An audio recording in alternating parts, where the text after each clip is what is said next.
Good to see all of you here. I know a lot of people are our guests. Some people drove a long way. Did anybody drive more than 100 miles? Raise your hand to come to this. You drove more than 100 miles? You must not have internet. Because we've already received questions from as far away as Norway, from people going to be watching on the internet, and it's on live stream, and we're glad you're here. People say, why do you do this in a Baptist church? There are two reasons.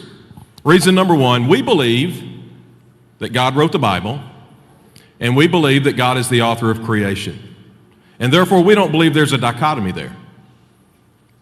We don't believe that you have to choose either religion or science or reality. We don't believe you have to choose between the Bible and creation, which is the substance of science. And so therefore, we don't fear, because God is the author of both books. The second reason is, every objection to the existence of God that you're going to hear tonight, you're going to hear out there. If you haven't already heard them, you're going to hear them out there. But tonight, you're going to hear a response to them, okay? You're not going to hear them in a vacuum. You're going to hear a response to them. So, we are so grateful to have Dr. Frank Turek and David Silverman here with us. We have had a blast today. Two very kind and gracious men, and we're grateful that they are willing to spend this evening with us, and you're going to learn a little bit more about them in just a moment. But we're glad you're here, and we're glad that you're not afraid to consider the big questions, because if God truly is the author of both, we have nothing to fear.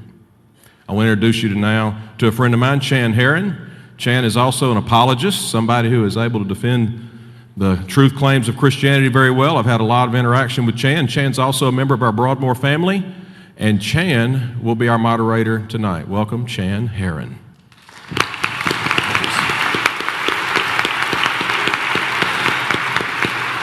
Well, good evening. There is no better place to be in Shreveport, Louisiana than right here at Broadmoor Baptist Church this evening. So thank you for coming. Thank you for those people that are in the Worship Center South who are watching on the big screens, as well as those that are watching live stream from our website. And you are in for a treat tonight. Listen, I had lunch with these guys today, and I got to see the pre-debate. And if tonight is anything like the pre-debate, wow, it's going to be fun and it's going to be entertaining.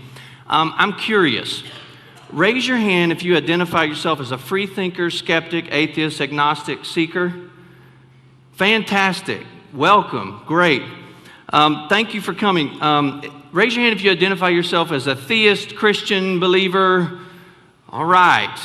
Hopefully we'll be able to have a dialogue between these two groups. Now, I know what some of the theists are thinking right now.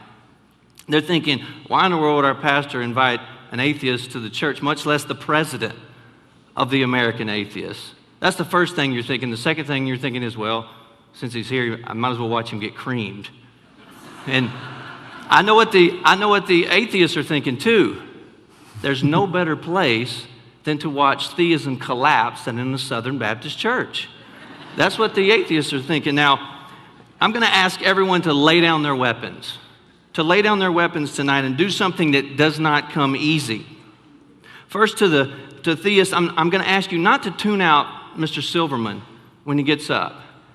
I want you to really listen to his arguments, his rebuttals, analyze them. Don't simply dismiss them because he represents atheism. You don't have to agree with an idea to entertain it. Now, to the atheists and agnostics, I'm going to ask you to put out of your mind the religious slogans that you've heard over the years, the appeals to blind faith, the conversations gone wrong with theists. And listen to Dr. Turek as he makes the arguments too.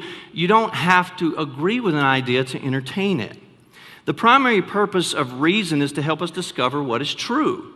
And the primary tool of reason is argument. And an argument is a specific kind of thing. I want you to think of it like a simple house, a roof supported by walls. The roof is the conclusion and the walls are the supporting ideas. If the walls are solid, the conclusion rests securely on its supporting structure. If the walls collapse, the roof comes down and the argument is defeated. The task of critical thinking this evening is to weed out distracting or irrelevant details so you have a clear view of the core argument and you can assess its strengths. So tonight, as you listen to both sides of the debate, I want you to ask yourself 4 questions of the presenters. Number 1, what is the claim that's being made? Number 2, what are the reasons given to support the claim? Number 3, ask yourself, are there any distracting or irrelevant details? And 4, does the conclusion follow from the evidence? And I believe that these 4 questions will guide you in determining which way the evidence points. So here's how the debate is going to work. The topic for tonight's debate is this: which better explains reality, atheism or theism? Mr. Silverman would argue that atheism better explains reality, and Dr. Turek will argue that theism better explains reality. Now, each presenter will begin with a 20-minute opening statement, followed by a 10-minute rebuttal. Then we'll have 3 rounds of 5-minute crossfires where they'll get to question and answer each other. The clock will not start until they're going to get their greetings and their pleasantries out, and then they will continue to crossfire each other, and I'll start the clock on the opening statement. Now, this is where you get to participate tonight. Anytime during the debate, you may ask a question 2 ways. 1, via text message. You can text your question to the number 25827 with the word reality as the first word in the question, followed by the name to whom the question is addressed. For example, you'd say 25827, reality, Frank. What do you mean by... If you want to ask one to both, please put both in there. Now, we don't want lectures.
While honing his debating skills with theists in numerous informal debates.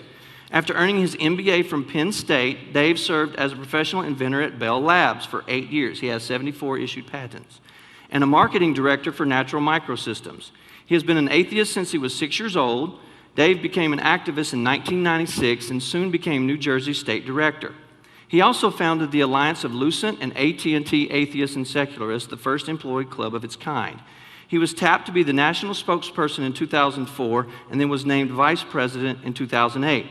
The board of directors elected Dave as president in September of 2010. Dave has appeared on most major news programs, including the O'Reilly Factor, Hannity, Scarborough Country, The Situation Room with Wolf Blitzer, CNN's Paula Zahn Now, Nick News, Fox and Friends, NPR's All Things Considered, and many more. Would you please welcome Mr. David Silverman.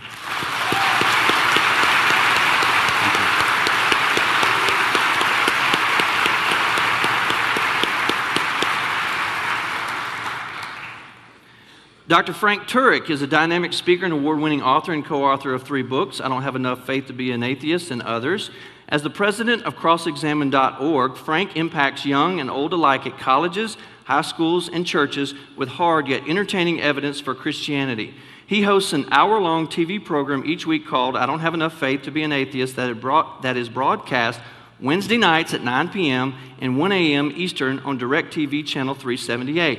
His radio program called Cross-Examined with Frank Turek airs on 144 stations every Saturday morning at 10 a.m. That's 91.7 here. Frank also writes a column for townhall.com and has appeared on many TV and radio programs, including The O'Reilly Factor, Hannity and Combs, Faith Under Fire, Politically Incorrect, The Bible Answer Man, and Focus on the Family. He has debated atheist Christopher Hitchens twice. A former aviator in the U.S. Navy, Frank has a master's from George Washington University and a doctorate in apologetics from Southern Evangelical Seminary. To help reverse the exodus of young people from the Christian faith, Frank conducts dynamic "I don't have enough faith to be an atheist" seminars on campuses. At these events, Frank presents the evidence for Christianity and cross-examines arguments against it. Would you please welcome Dr. Frank Turek?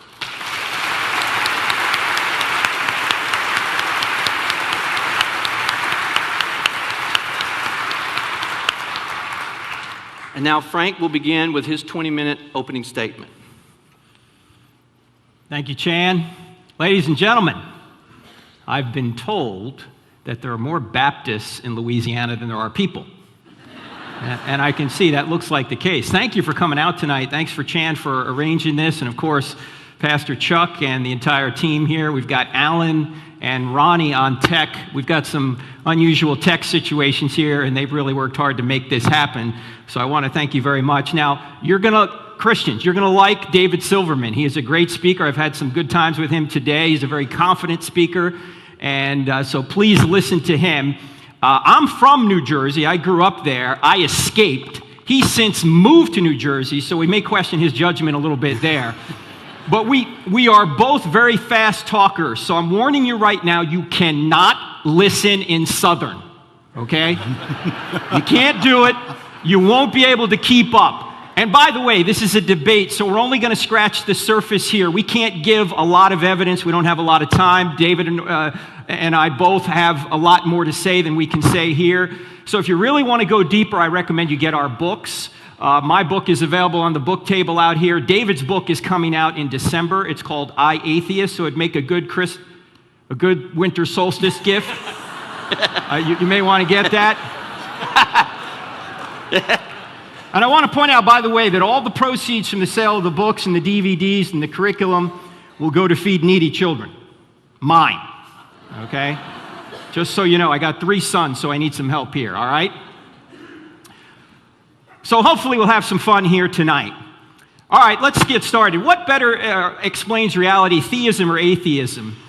David and I are both trying to explain the world around us. We both in this debate have the burden of proof to explain why the world is or why the universe is or why reality is the way it is. I have to give evidence that theism better explains it, and he has to give evidence that atheism better explains it. Now, I'm going to define our terms here. Let me define theism. Theism is the belief that a spaceless, timeless, immaterial, powerful, moral, personal, intelligent being is the ground of all reality. All that exists. And I'm going to give evidence for a theistic God, a God that Aristotle would call the unmoved mover, a God that the Jews and the Christians would call Yahweh, although I'm not going to be able to get into Christianity here, we don't have enough time, but a God consistent with the God of the Bible. Atheism, on the other hand, says no such being exists. Material reality is all that exists. Now, here is my thesis. My thesis is that since many aspects of reality are immaterial, not merely material, atheism cannot be true. Theism better explains what we actually perceive about reality. Now, what is the evidence here that reality is better explained by theism? Here's some of the evidence. It's in an acrostic, CRIMES, C-R-I-M-E-S, and hopefully this will help you remember what I'm trying to say here. We'll start with the C, the cosmos, that the universe had a beginning. Now, many people call this the Big Bang. Now, I should have had sound for that. I had the coolest sound effect. Can we try that again, Ronnie? This is evidence of what we call the Big. I'm sorry, the sound's not working. Anyway, we're supposed to go bang, and you're all supposed to go wow. Now, a lot of Christians are afraid of the Big Bang. They don't believe in the Big Bang. Look, I believe in the Big Bang. I just know who banged it, okay?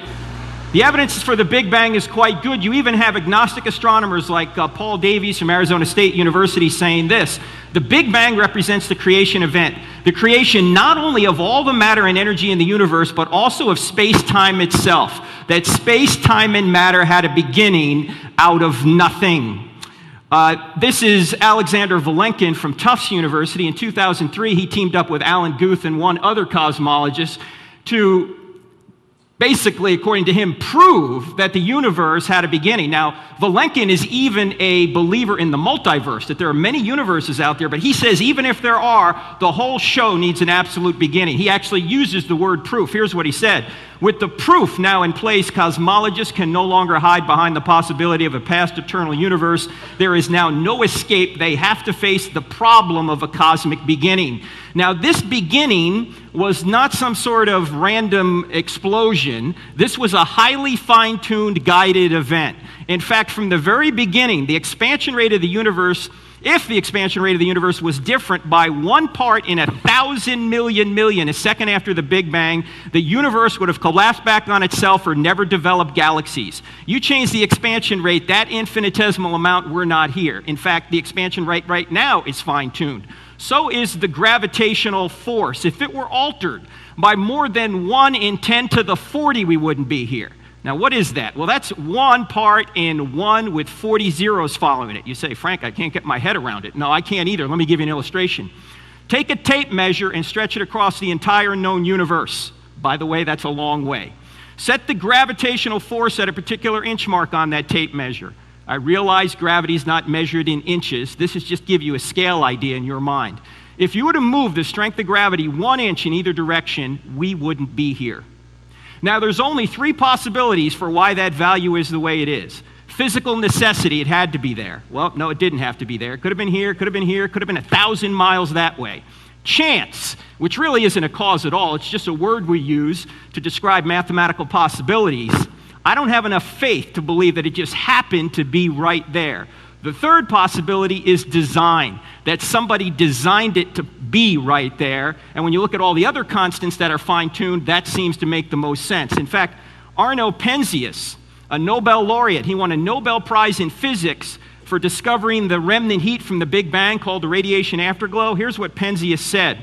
He said, astronomy leads us to a unique event, a universe which was created out of nothing, one with the very delicate balance needed to provide exactly the right conditions required to permit life, and one which has an underlying, one might say, supernatural plan. So this is a highly fine-tuned event. Now, if the universe had a beginning, then it must have had a beginner. The evidence leaves us with one of the following 2 options. Either no one created something out of nothing, which is the atheistic view, or someone created something out of nothing, which is the theistic view. Now, my only question is, which view is more reasonable? That no one created something out of nothing, or that someone created something out of nothing? Seems to me someone. Now, you can ask who made the someone, but it turns out that if this being created space, time, and matter, the being must be spaceless, timeless, and immaterial. Now, if you're timeless, do you have a beginning? No. The cause of the universe is the uncaused first cause. So who made God? Nobody. He's uncaused. He's outside of time. Now I say, which view is more reasonable? Because the second line of evidence in crimes is reason. Now, David ran the Reason Rally, in fact, organized it in D.C. Richard Dawkins, many other atheists showed up. There's one little problem, though. If you're an atheist, you can't justify reason. In fact, Darwin knew this. If our minds evolved by an unguided process, our brains evolved from an unguided process, Darwin realized the problem. Here was his doubt. He said, with me, the horrid doubt always arises whether the convictions of man's mind, which has been developed from the mind of lower animals, are of any value or at all trustworthy. Would anyone trust in the convictions of a monkey's mind if there are any convictions in such a mind? Why should you believe your mind or your brain if we evolve with unguided processes? And if we're just molecules in motion, we shouldn't believe anything we think. See, atheism cannot explain our ability to reason. Theism can. Here's why. If atheism is true, our minds are just molecular machines, which means we don't have free will, which means we don't reason, we merely react. Therefore, we shouldn't trust any of our thoughts, including the thought that atheism is true. So atheists are fond of calling themselves free thinkers. The problem is there's no freedom and there's no thinking going on, because you don't have free will and you can't really think, or you can't justify thinking, because we're just molecules in motion. Now, the I in crimes stands for information, and this takes us to the information at the very basis of life. You see this? This is a one-celled amoeba. The Darwinists say we all evolved from a one-celled amoeba. The theory of macroevolution, you've heard it, from the goo to you via the zoo. Well, this is the goo. Now, in Darwin's day, nobody knew what was in a cell. Today, we know. Now, before we look at the cell, realize there's an important observation here. It doesn't say made by God or made by natural forces on it, does it? So what do you have to do? You have to make an interpretation. You have to look at the data and make an interpretation. By the way, that's why science doesn't say anything scientists do. All data needs to be interpreted. So how do we interpret the data? Darwin did not have the luxury of knowing what was in the cell. Today we do. In fact, in order to explain this, let me take you to your breakfast table. Suppose you love alphabet cereal. You're a teenager, and one day you come downstairs to have a bowl of alphabet cereal, and you see the cereal's knocked over on the table, and right in the middle of the table, the letters spell, "Take out the garbage, Mom." What are you going to assume? The cat knocked the box over? Earthquake shook the house? No, you're going to say that that's intelligent design from an intelligent being, Mom. Or let's say you're walking along the beach and you see in the sand, "John loves Mary." What do you assume? The waves did that? Crabs came out of the water and made that message? No, you're going to say that there had to be an intelligent being there because you know in all your prior experience that messages only come from minds. They don't come from repetitive natural forces. Well, if messages only come from minds, where does this message come from? DNA. Every living thing has DNA. You have DNA, I have DNA. A banana has DNA. Now, what is DNA? Actually, Bill Gates, who, as you know, is no Christian, put it this way. He said, DNA is like a computer program, but far, far more advanced than any software ever created. DNA is immaterial. It's an immaterial code. Yes, it's expressed in materials, but the order in which the letters appear is not determined by any chemical, biological, or physical process. It's like a software code. Where I come from, codes always come from coders. Microsoft Word was coded, despite the fact that it breaks down a lot, right? So here's the question, or here's the point. DNA is like a message. It's like Take Out the Garbage Mom, except it's a lot longer than Take Out the Garbage Mom. In fact, your DNA has about 3 billion characters in it, all in the right order, save a few mutations. Now, the question is, how much DNA is in an amoeba? Because you could say, well, maybe it evolved. Maybe it started small and got here, and this code just evolved itself. Before I tell you how much is in an amoeba, let me point out that in an amoeba, you could line up several hundred amoebas in an inch. So we're talking about a microscopic little creature here. And in an amoeba, you have about 1,000 volumes of an encyclopedia worth of information in there. Now, to believe that that resulted by natural forces is like believing that the Library of Congress resulted from an explosion in a printing shop, okay? I don't have enough faith to believe that. Information in life seems to require an intelligent cause. Now, who told me this? Not some Christian. You know who told me this? Richard Dawkins. He's the one that said there's this much information in an amoeba, and he's, of course, probably the leading atheist in the world right now. The M in crime stands for morality. A couple of years ago, I had the opportunity to visit the Buchenwald concentration camp. 68 years ago this month, the Allies liberated the camp. They went through the front gate, which is still there. They looked to the right, they saw the crematorium, which is still there. They got down to the crematorium, and then they looked into the courtyard attached to the crematorium, and this is what they saw. Brace yourself. Now, if there is no God, this is just a matter of opinion. Why? Because if there's no God, if there's no standard beyond humanity, then this is just your opinion against Hitler's opinion. If there's no standard beyond us, then we're just left with opinions. There are no objective moral rights or objective moral wrongs. In fact, if God does not exist, the Nazis were not wrong. It's just your opinion that they were wrong. If God does not exist, love is no better than rape. Not in an objective way, anyway. You just may not like it. It's just unfashionable, perhaps, but it's not really wrong. If God does not exist, blowing up innocent people watching a marathon is morally no different than feeding the poor. It's just your opinion. If God does not exist, religious crusades are not wrong. I had the opportunity to debate Christopher Hitchens a couple times. I love Christopher Hitchens. He was great. We had a lot of fun. He had a British accent, so he sounded even more brilliant than he was. And you could see both our debates on our website, crossexamined.org, for free. And Hitchens kept talking about all the evil religious people were doing in the Crusades. I say, Christopher, I agree with you. Exactly. But you know what? There's nothing wrong with that if there's no God. Because there's no standard of righteousness. If there's no standard of righteousness, nothing can be unrighteous. In fact, tolerance is no better than intolerance. David, with his organization, rightfully fights for tolerance for atheists. But look, if there's no God, why tolerate anything? Because there is no, in fact, there are no human rights if there is no God. Everything is a matter of opinion. If we're just overgrown germs that got here by some evolutionary process, then we're no different than any other animal. There is no objective morality if there is no God. Now, by the way, I didn't say atheists weren't good people. I didn't say atheists couldn't know morality. What I'm saying here is atheists can't justify morality. Now, let me move on to evil. You're going, wait, he's supposed to bring that up. Evil's an argument against God. Actually, let's take a look at it a little bit more closely. In fact, let's draw a two-column chart here. Does God exist? Yes and no. I've just given some of the evidence that God does exist: creation, design of the universe, reason, which include the laws of logic, information, and morality. Let me add a couple more. I briefly mentioned free will.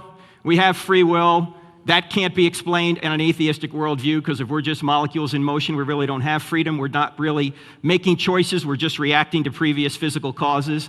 The laws of nature. You ever wonder why the laws of nature are so precise? Why can we take a rover and put it on Mars with absolute precision? Who's holding this universe together? Why are the four fundamental forces so predictable and so precise? It seems like something's holding this all together right now. In fact, as you know, the Christian view of God is not just that he created the universe, but he's sustaining it right now. In fact, this is Aristotle's view. Somebody's holding the universe together right now. God is to the universe as a symphony is to music. Once the symphony stops playing, the music's over. Somebody's holding the universe together right now. Now, on the other side, you'd say evil. If there is a good God, why is all this evil in the world? Well, it turns out that evil is not an argument against God. Evil actually turns out to be an argument for God. Why? Because objective evil presupposes objective good, and objective good requires God. In fact, C.S. Lewis, who was an atheist for a period of time because he thought the world was too unjust, realized that didn't make any sense. Here's what he wrote in Mere Christianity after he became a Christian. He said, as an atheist, my argument against God was that the universe seems so cruel and unjust. But how had I got this idea of just and unjust? A man does not call a line crooked unless he has some idea of a straight line. What was I comparing this universe with when I called it unjust? There's no such thing as injustice unless there's such a thing as justice, and there's no such thing as justice unless there's a standard outside of ourselves that's objective and doesn't change. In fact, we could say it this way: the shadows prove the sunshine.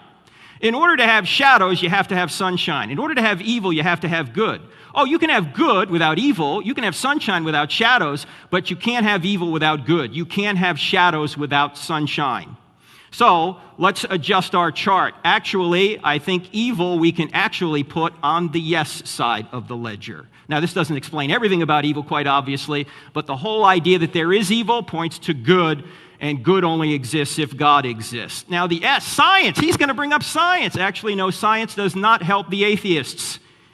In fact, science can't be done if atheism is true. In fact, Einstein asked an interesting question. To why can we do science? Here's what Einstein said: the most incomprehensible thing about the world is that it is at all comprehensible. Why is the world comprehensible? Why can we appropriate knowledge about the world and then draw conclusions about the world? Only if theism is true, or at least some immaterial reality is true, can we even do science. Because science is built on a foundation of immaterial realities that theism, not atheism, can explain. In fact, here are many things that atheism can explain but are required to do science. Orderly natural laws, we already talked about that. The law of causality. You can't prove the law of causality by doing a science experiment. You have to assume the law of causality in order to do a science experiment. That's what science does. It looks for causes. The laws of logic that we're using right now to even understand one another. You can't prove them by science. You have to assume them in order to do science.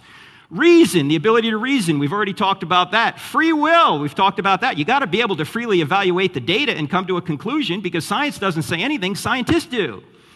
Also, realism, that's the idea that we can appropriate through our senses truth about the real world and then draw conclusions from it. Well, that requires having free will, having reason, having these laws of logic. These are all immaterial realities that don't exist if just a material view of the world, i.e. atheism, is true. Finally, morality. We can't even trust scientists unless they're ethical and tell us the results of their experiments truthfully and honestly. You can't prove that by science. You have to assume the scientists are ethical. You can't put honesty in a test tube. All of these things right here are immaterial realities that can't exist if atheism's true. So science isn't a friend of atheism. In fact, it's quite often thought that Christianity or theism's at war with science. Atheism is at war with science, because you can't do science if atheism's true. Now, reality is better explained by crimes: cosmos, reason, information, morality, evil, and science. There are other arguments as well, but I'm running out of time.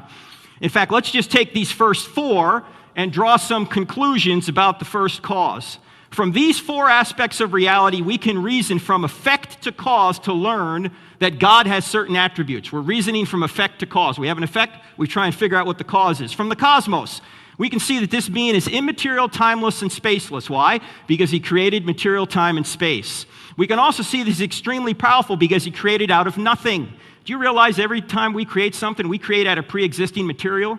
God creates out of nothing. What is nothing? Aristotle had a good definition of nothing. He said nothing is what rocks dream about. That's nothing. No space, no matter, no time. From reason, we know that this being is rational, and we can trust our reason then, because it ultimately comes from him, not some mindless process. From information or design, we can see that this being is extremely intelligent. He has purpose. From the moral argument, we can see he's absolutely morally perfect, and he's also personal. How do we know he's personal from the moral argument? Because you only have a moral obligation to personal forces. You don't, or to personal forces. You don't have a moral obligation to impersonal forces. When you go try and dunk a basketball, you're not sinning against the law of gravity. We also know he's personal from the cosmological argument, or from the cosmos. Why? Because in order to go from a state of nothingness to a state of existence, someone had to make a choice. And only persons make choices. Gravity doesn't decide to do anything. Gravity doesn't say, look, if he drops that remote one more time, I'm not going to pull it or push it to the ground, right? Gravity does the same thing over and over again, but to go from a state of nothingness to a state of existence, someone had to make a choice. Now notice we have an immaterial, timeless, spaceless, extremely powerful, rational, extremely intelligent, purposeful, morally perfect, personal creator. This is a theistic God identified without reference to any religious book. Now this is not the invisible man in the sky. This is an unlimited cause of all being, including the sky and everything else that exists. This is the unmoved mover of Aristotle, and consistent with the Yahweh of the Jews and the Christians, who not only caused all things, but holds them together right now. In conclusion, none of these things can be explained by atheism, but they can be explained by theism. In fact, all of these aspects of reality have an immaterial source or foundation. Therefore, when atheists use or cite any of them to support atheism, they are stealing from God in order to argue against him. And you know, stealing is a crime. So if David starts bringing up science, or starts bringing up reasons, or starts bringing up, I hope he's bringing up reasons, it's a debate, or starts bringing up evil, these things don't exist if atheism's true. So let's see how he handles it. But these are the reasons, among others, I don't have enough faith to be an atheist.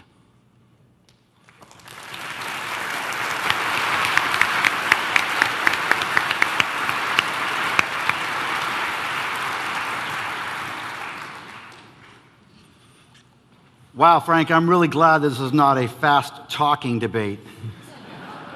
If it was, I would not be able to compete with that. That was just amazing. Did you inhale at all? Ladies and gentlemen, I want to thank you all for coming today. I want to thank Chan for organizing this, and Frank for bringing me in, and Pastor, of course, thank you very much for hosting this. I want to reiterate a couple things before I begin. Number one, that Frank and I are not enemies. I do a lot of debates. We are adversaries. He's a nice guy. He's just wrong. Okay? And frankly, you're probably a lot of nice, wrong people too. So, my name is David Silverman. I'm named David Silverman because my parents, they were originally going to name me Jew, but they decided it wasn't Jewish sounding enough, so they called me David Silverman instead.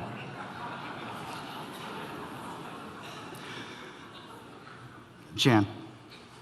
So I'm here today to talk a little bit slower, much slower, about why atheism is a more reasonable explanation for existence than theism. And, I love theists. I've been married to one for 23 years, and, they have some really interesting answers to some really basic questions. And the number one reason that we get as an atheist activist, the number one reason that I get is the God of the gaps. Now, they have a lot of great words for the God of the gaps.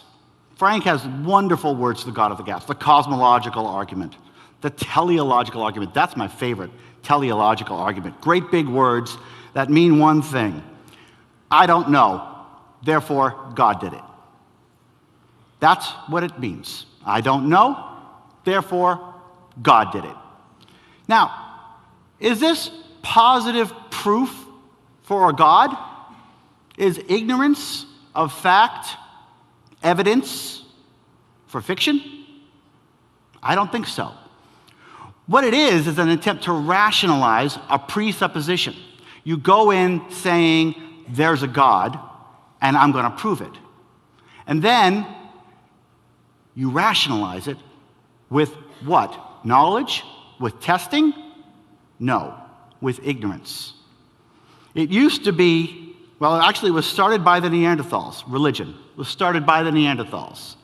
They looked at this beautiful tree near my house, for instance, and they said, why does the tree change color? I don't know. Must be God. Why does the rain fall from the sky? Why does the thunder clap in the clouds? What is that light that keeps flashing up there? I don't know. Must be God. Must be a God. Must be a God. And then we learned. Then we started to test. Then we started to think. Then we started to rationalize. And what we found out was that the trees actually don't change color because of a man in the sky. And yes, it is a man in the sky that we're talking about. They actually have a physical reason, a chemical reason to change colors. The rain actually is following the laws of physics, as is the thunder and the lightning. So the space for God gets smaller and smaller and smaller. And it has gotten smaller dramatically over the past 50 years. And what we have as a result is a very, very small God that exists today in one place, really. The God of the gaps exists before the beginning of the universe. We've got it all the rest straightened out. We know all the rest. And what we've got is a God that's out there that we can't answer yet. That's the God of the gaps, and that's what we're talking about now. God of the gaps simply means, I don't know. I was on Bill O'Reilly a little while ago. He gave me this great line. He said, tide goes in, the tide goes out. You can't explain it. And that was his proof of God. You can't explain that was his gotcha line. You can't explain that. Therefore, the invisible magic man in the sky is real. That was his logic. That is your logic. You're finding ways to do it. So you talked about first cause. This is the epitome of the God of the gaps. How did the universe come to be? I don't know. Therefore, God did it. A God did it. Specifically my God, by the way. Although the exact same thing could be used for any God. The exact same thing could be used for the invisible unicorn that I just made up just now. Look, this water bottle. How did the universe come? The water bottle did it. It's the same logic. It's the same reasoning. It simply moves the question out one level. We don't know where the universe began. That's not good enough for the theists. They say, well, God did it. Well, okay, where did God begin? And you just heard him right now say, well, we don't have to worry about that because God is special.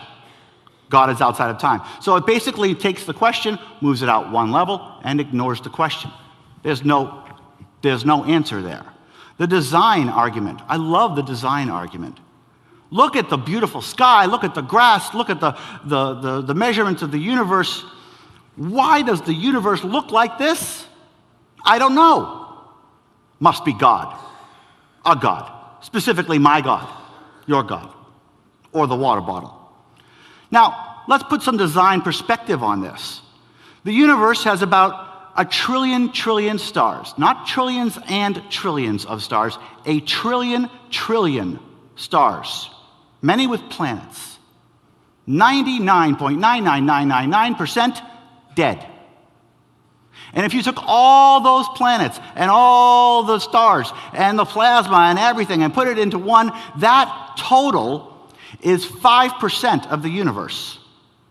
The other 95% of the universe is either dark matter or dark energy, which is 100% dead. The Earth is 15% habitable by humans. It's 75% water, but only 3% of the water is drinkable. So I think everybody here, if you had the power to design a planet, you could do better. The answer is, if this universe was designed, it was designed very poorly and definitely not for us. I love the moral argument too, because the moral argument presupposes itself. Who invented objective morality? Must be God. Except there is no objective morality. It's all relative. Frank showed a picture of the Holocaust victims. He didn't mention that the Holocaust, that the SS troops that put those Jews there had Gott mit uns, God is with us, on their belt buckles. They did it in the name of God. They thought they were being objectively moral. Their idea of objective morality allowed them to do the atrocities. There is no objective morality. It is all opinion, all of it. That doesn't make us lack of free will. It simply makes us responsible for making our own decisions. We, as a society, make the judgments. Now, preference is also something that we get a lot of. Wouldn't you prefer it if it was a God? And believe me, I would. I want to live forever. I want you all to live forever. I want to see my mother again, my father, my grandmother. Preference. Your comfort level. How would it be if it wasn't a God? Completely irrelevant questions. Your choice, your preference is not relevant as to whether or not there is a man in the sky. So let's talk about atheism. Let's talk about real learning. The first cause is very simple. We don't really know. We have some good ideas. We put together some formulas, and some very smart people are putting together some real good research. But there's an important lesson in the first cause. I don't know is a fair and reasonable answer. It is also the truth. I'm here telling you the truth. We don't know what happened before the Big Bang. He doesn't either. He says he does, but he doesn't. Nobody does. Design. You know, we are well aware today of all the laws of physics that control everything from snowflakes to galaxy clusters. We got all that down. We don't need God for any of that. That's where the God of the gaps comes in. We don't need God for anything. But in all of our research, we have never found any evidence ever supporting anything supernatural or intelligent in the design of the universe. Never. And I want to make sure that you understand something here. I have said this before. I am not married to atheism. I'm not. Atheism is a conclusion that you can come to based on what your inputs are, based on your data. And if any God ever existed, if any supernatural had ever been proven at all, even once, I wouldn't be an atheist, because I'd be wrong. Unfortunately for my opponent, the number of times that the supernatural has been found and documented and figured out and proven is zero. Never. Morality. Yes, I've already mentioned there's no objective morality. All morality is fluid. Which is why if you look in the Bible, you'll see genocide and slavery and incest portrayed positively. There is no commandment against rape. There's no commandment against slavery. There are 4 commandments about obeying the laws. Why? If that's objectively moral, do you think that it's objectively moral or objectively immoral to rape? Well, I think it's pretty immoral to rape. There's no commandment against rape. So where are you getting that morality? You're getting it from us. We picked it. And we're choosing morality on a real-time basis on an ever-evolving curve. We are making the choice. We are a social animal. Now, theism is wrong. And Chuck was up here before. He said that the Bible was written by God. Well, God made man in his own image. That's what the Bible says. But evolution proves that wrong, doesn't it? Now, I want to make sure that you all understand that evolution is proven scientific fact. It's not dogma. It's repeatable. It's testable. It's proven in every way possible. We know more about evolution than we know about gravity. We know more about evolution than we know about electricity. It's proven fact. The bad news for you is that it completely disproves the Garden of Eden, which disproves original sin and disproves the need for a Savior, which is why Christianity will not admit that it's wrong. It has a very strong effect not to. Another one, God made earth before light, less than 10,000 years ago. In the beginning, God created heaven and earth. Listen closely. In the beginning, God created heaven and earth. And the earth was waste and lifeless, and darkness was on the face of the deep. And the Spirit of God moved upon the face of the waters, and God said, "Let there be light." Clearly, God made earth before God made light. Ladies and gentlemen, we are made mostly of carbon atoms. We have proven beyond doubt that we are made up of carbon atoms, and we have proven beyond doubt that these carbon atoms are formed only in the belly of stars. We had to go through an entire generation of stars in this universe before the first planet formed. That's proven. That's done. So if God wrote the Bible, God was wrong many times. But interesting fact, of course, theism never admits it. Theism never admits it's wrong, even when its arguments are proven wrong beyond doubt. I have a question. How can something that never admits its errors be trusted as an explanation for reality? There are some children in this audience. Would you trust somebody that would never admit they were wrong, even if you proved it? And they said, no, I'm right. You wouldn't.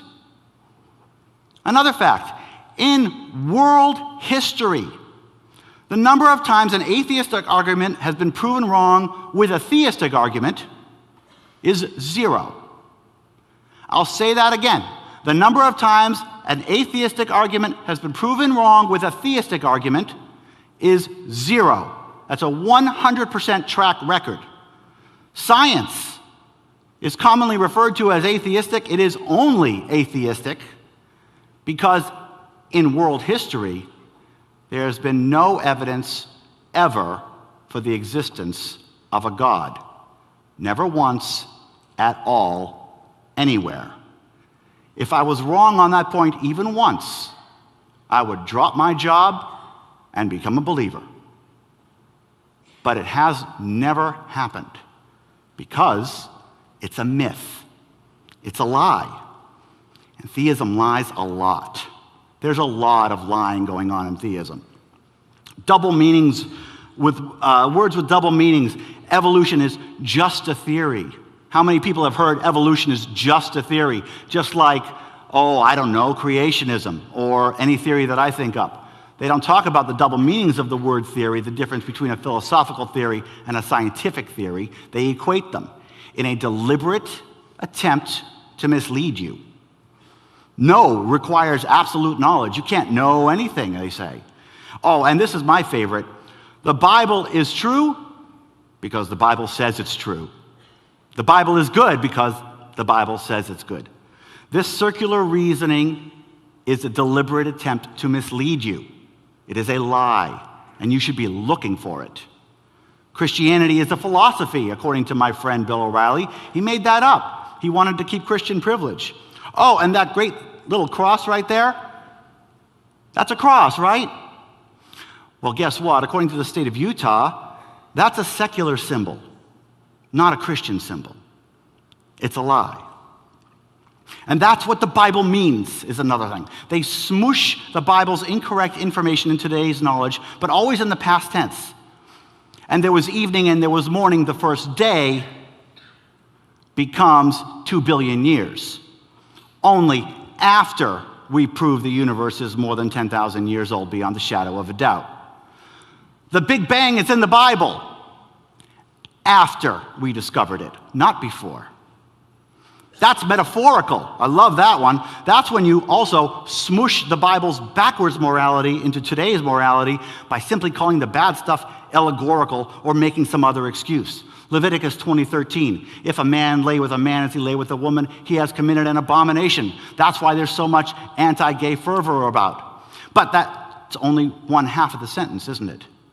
The second half of the sentence is, and they shall be stoned to death, and their blood is on their own hands. That's God talking to Moses in the same context as the Ten Commandments. But we ignore that part. That's a metaphor. That's an allegory. And what you're seeing right now, all of you are seeing this right now, is that first part of the sentence is also becoming allegorical. All of a sudden, now that morality in the country has changed to accept homosexuals, more and more churches are becoming more and more accepting of homosexuals. The Leviticus 20:13 is becoming a metaphor right before our eyes. Scientist X agrees with me. Those few scientists, there are about 7% of the scientists in this country actually believe in a God, whichever one they believe in. But those who do believe in a God for non-scientific reasons, mainly because there are no scientific reasons to believe in a God. Or the speakers are just deliberately quote mining. That's when you take one quote out of a Richard Dawkins book and you make it seem like he agrees with you. Atheism is not the art of lying, it's the art of learning. I don't know means I have more to learn. Simple stuff. Not brain surgery. Not hard. Proving a scientific hypothesis wrong or right is considered good, because it means we're learning, and learning is the point. Real science has taught us everything we know. Theism has taught us nothing, but does take the credit anyways, as I mentioned before, with the long creation days and the Big Bang. In fact, the most important thing that science has taught us is how wrong theism is. Now, in conclusion, theism lives in ignorance, the God of the gaps. What we don't know, that's where God is. Used to be big, now it's real small. Using what we don't know is proof of a God. I don't know, that's proof of an immortal, invisible man in the sky. That's not proof. Theistic religions take credit for teaching us what science has already taught, like the Big Bang, like long creation days, or what society has already decided, that homosexuality is just fine, and you shouldn't stone gay people for being gay. It never admits being wrong, even when proven, like light coming after the earth. rather insists on its own perfection, even as it changes, as we are seeing today. Science, on the other hand, admits the truth. We don't know everything, so we learn. Science cannot lie because data cannot lie. And unlike what Frank said, hypotheses are not trusted. They're peer-reviewed and tested as a vetting process. Now compare that to religion. You get two preachers together that disagree, what are they going to do? They're not going to prove each other wrong. They're going to go off to their own church and preach what they think as objective reality. That's why there are more denominations of Christianity than there are sentences in the Bible. I'll say that again. There are more denominations of Christianity than there are sentences in the Bible. Scientific hypotheses are proven wrong often, but that is not support for our man in the sky. No atheistic argument has ever been proven wrong with a theistic argument. Again, never happened. The reverse, child's play. Anybody can do it. Proving a theistic argument wrong with science, I did it today twice, my first couple sentences. You don't even have to leave Genesis 1 to do it.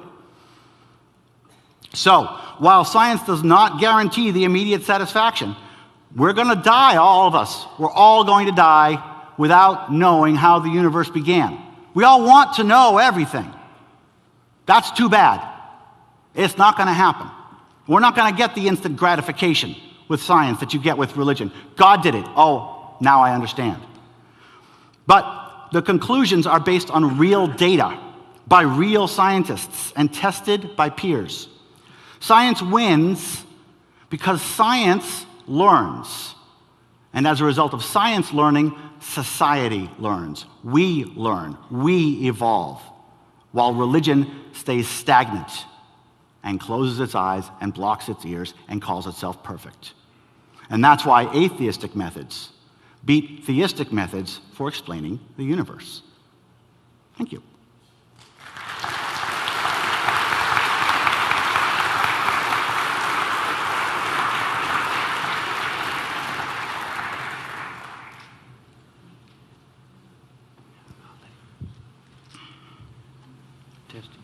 And now we'll hear a 10-minute rebuttal. Howdy. I'm sorry I was so slow last time. I'll try and speed it up.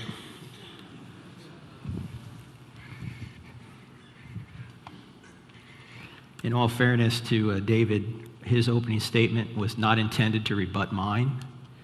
So just so you know that, he'll have a chance to rebut mine here in a minute. Let me just get this working first. Stand by for vectors, Victor. Call for clearance, Clarence. Roger. Do we have any airplane fans in here, please? Where have you guys been? I was right with you. I was right with you, man. All right. Ah, that's not it. Hold on, Chan. I'm getting there. It's hard to do PowerPoint and rebuttal. I understand. Talk awkwardly amongst yourselves. What do we say now? Aha. Well, first of all, David has given us a lot of platitudes, but no real evidence. He's got a lot of complaints about God, but no real evidence for how reality can be explained without reference to immateriality that theism requires. He's talking about science all the time, but science depends on immaterial realities. Now, his first point was the God of the gaps. This is not God of the gaps reasoning. In fact, all of these...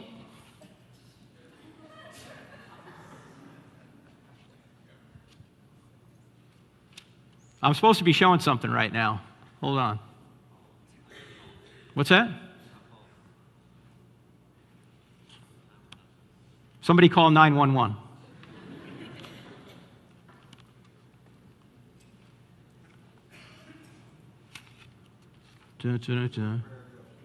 What's that?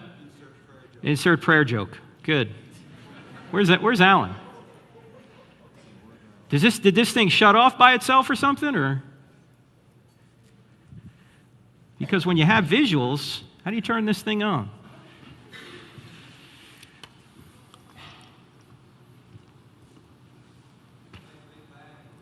What's that?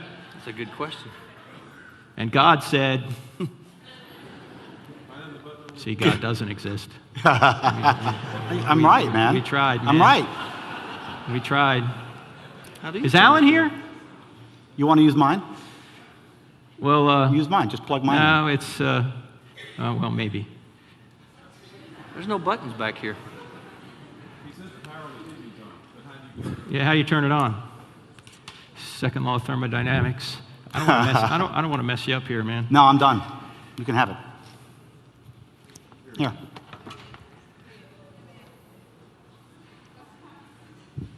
Hold on. Thanks. Thank you for your gracious offer. You're a scholar and a gentleman. There we go. All right, stand by.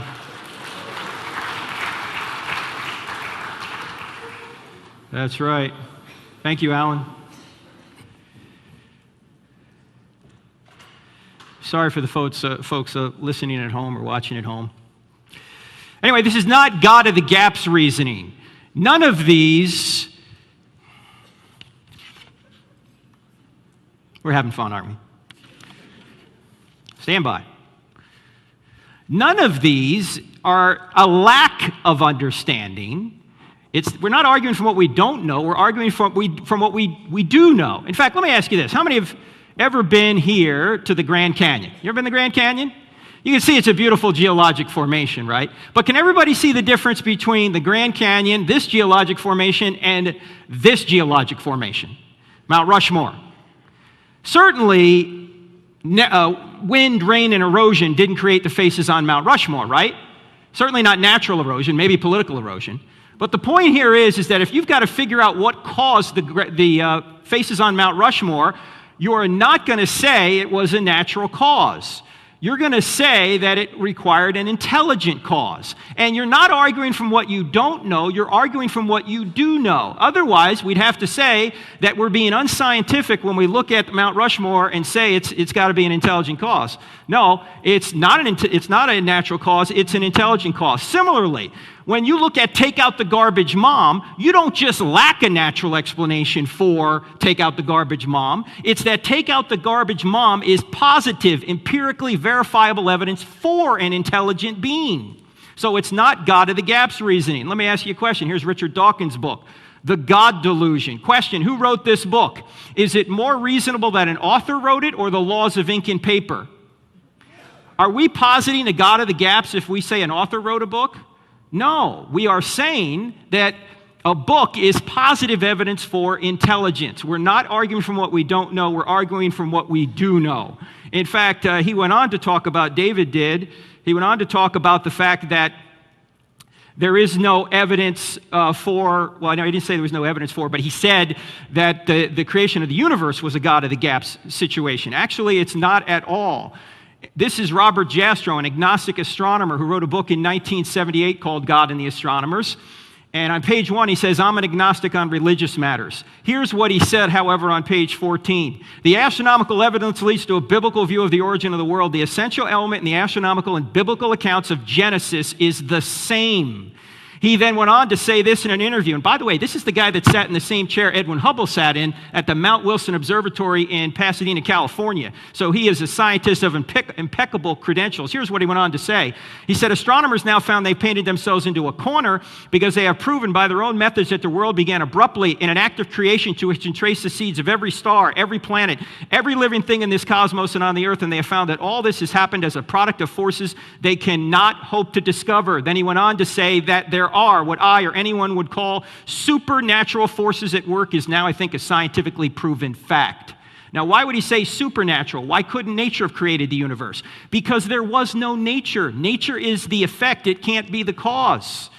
Nature was the creation. Nature can't be the cause. It was created itself. In fact, I was at the University of Michigan, and an atheist said, this is the God of the gaps argument.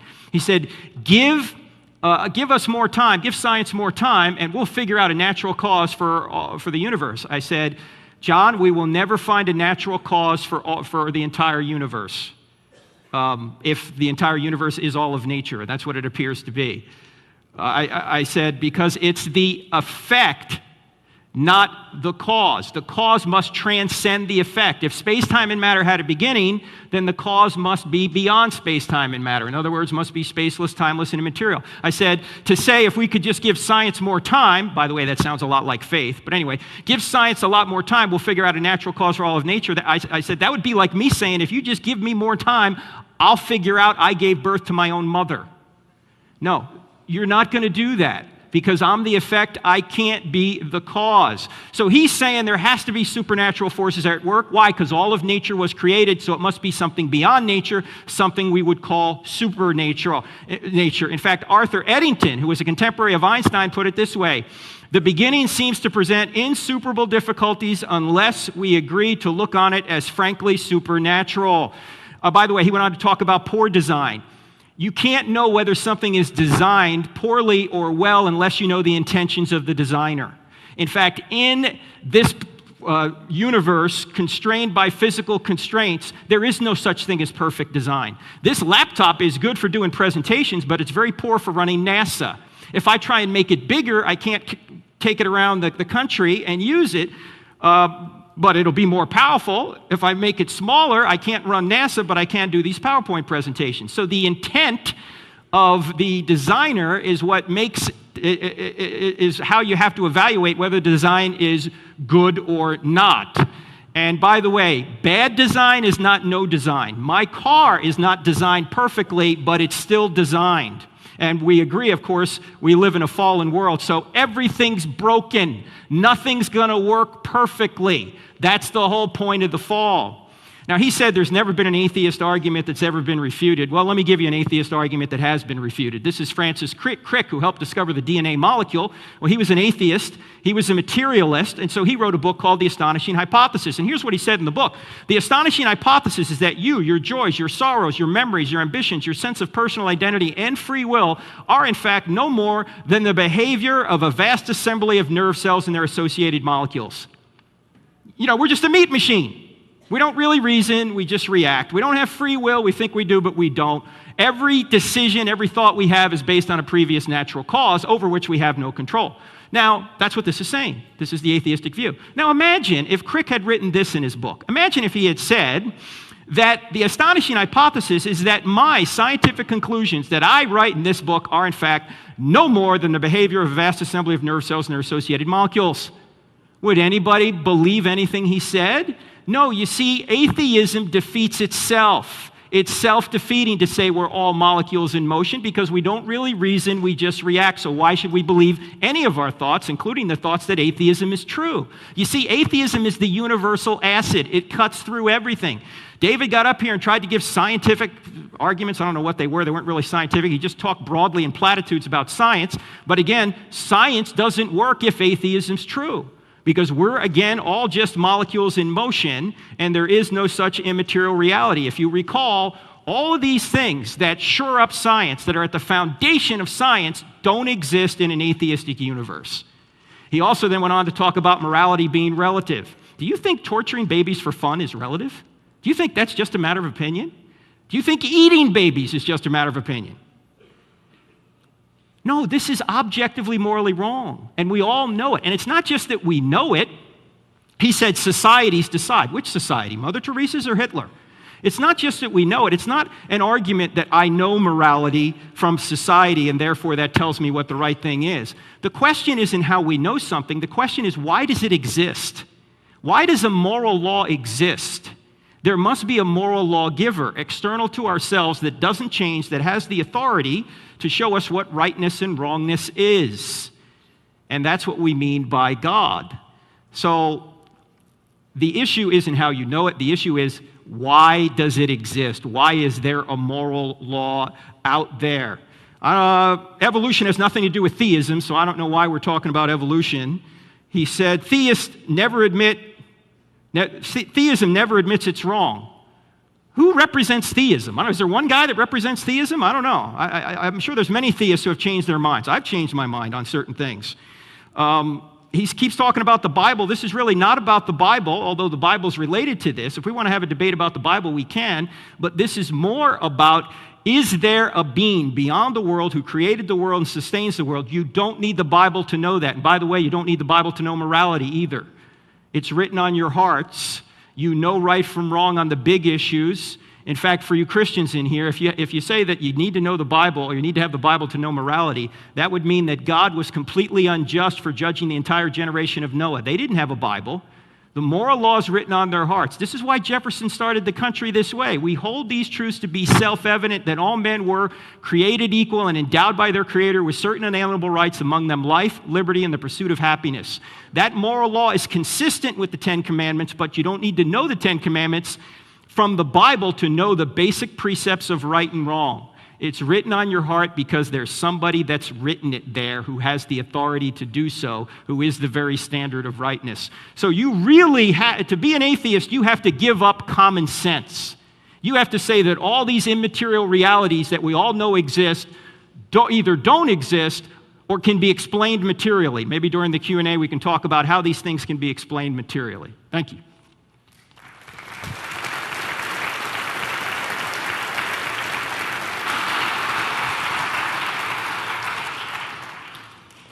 Now, David will give his 10-minute rebuttal. Well, I got to tell you something. This universe was designed for me. I'm a product of my parents, of course.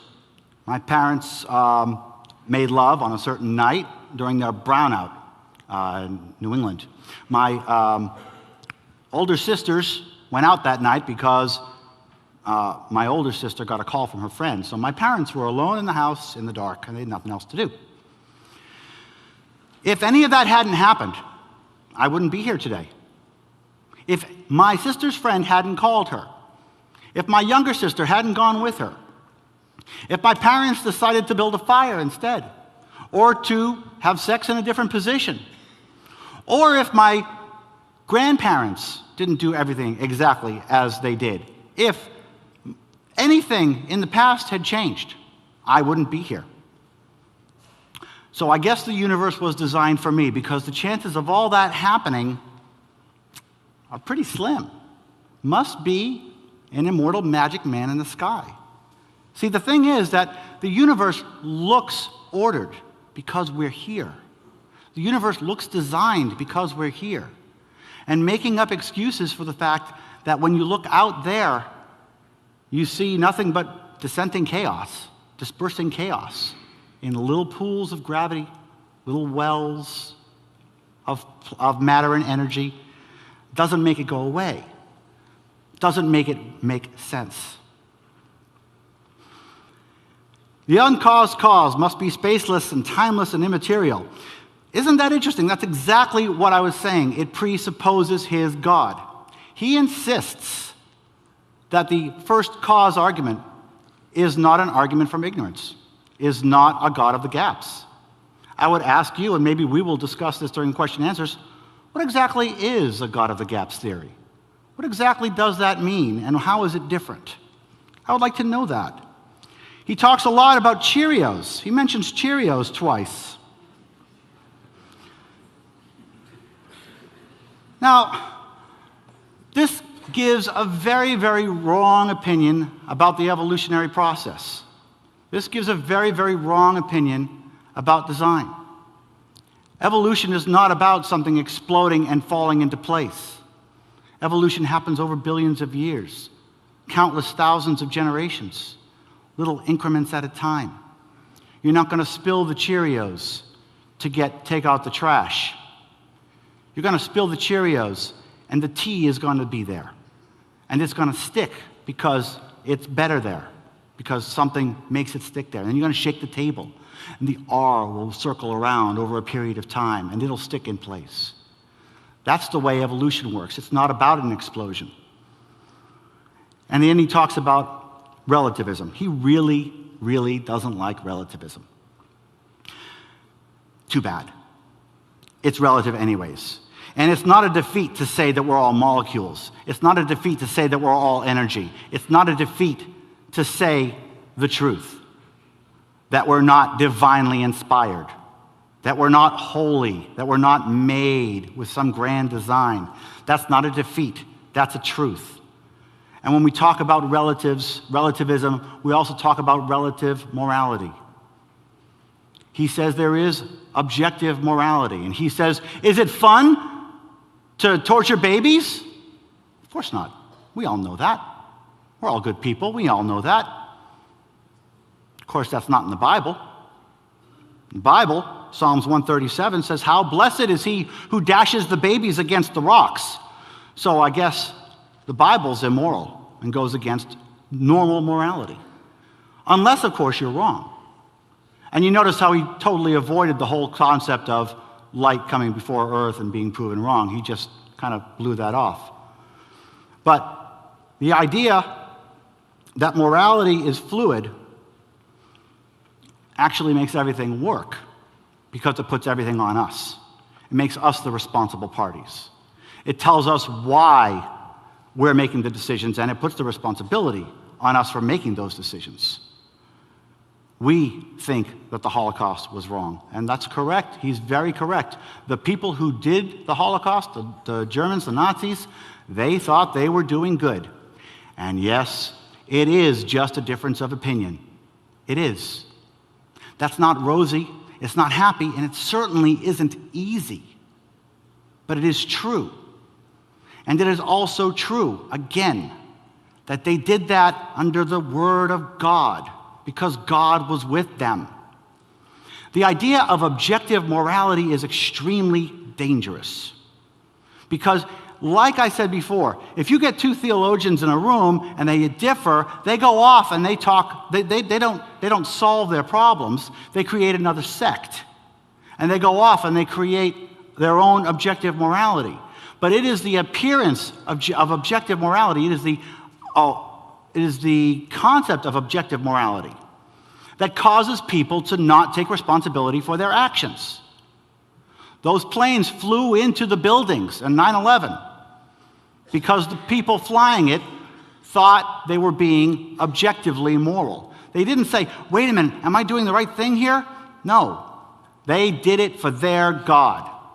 They did it because they were being moral in their crazy, mixed-up opinions. Of course, the fact that they're crazy and mixed-up opinions is my opinion. That's the hard part about reality. The thing about religion is it makes things easier. It makes things more pleasant. I'm here for a purpose. I'm here for a reason. My morals are on somebody else. And by the way, everybody lives forever. There's no such thing as death. That's a great fantasy. But it's not reality. The reality is we're all going to die. The reality is that morality is relative. It changes across time. That's why dashing babies against rocks is praised in the Bible. That's why genocide is praised in the Bible. God commits genocide. Yay, God. That's why incest is in there. That's why rape is not a commandment. Again, there's no commandment against rape because morality is fluid. We are responsible. We all knew that. You all knew that. But the idea of objective morality defeats that. It takes that responsibility off you, puts it onto the preacher, who tells you what the objective morality is, whatever one of the 30,000 sects of Christianity you want, and it takes the responsibility off you. And that's what allows you to do some pretty immoral things. Pretty immoral things. Like leaving a baby in an orphanage instead of being adopted by a gay couple. Leaving a baby in an orphanage instead of being adopted by a gay couple. That's a pretty immoral thing. That baby's gonna have a long life in the system instead of having a loving parents. And would you want that for your own kids? If you were killed and all of your family was killed except for your baby, would you want your baby in the system? Or would you want your baby in a wealthy, happy, loving, gay couple family? Well, you'd probably want them in that home. You wouldn't want them in the system. But religion makes you do immoral things because religion preaches objective morality. It takes the decision away from you. It gives you less power. I think I'll stop there.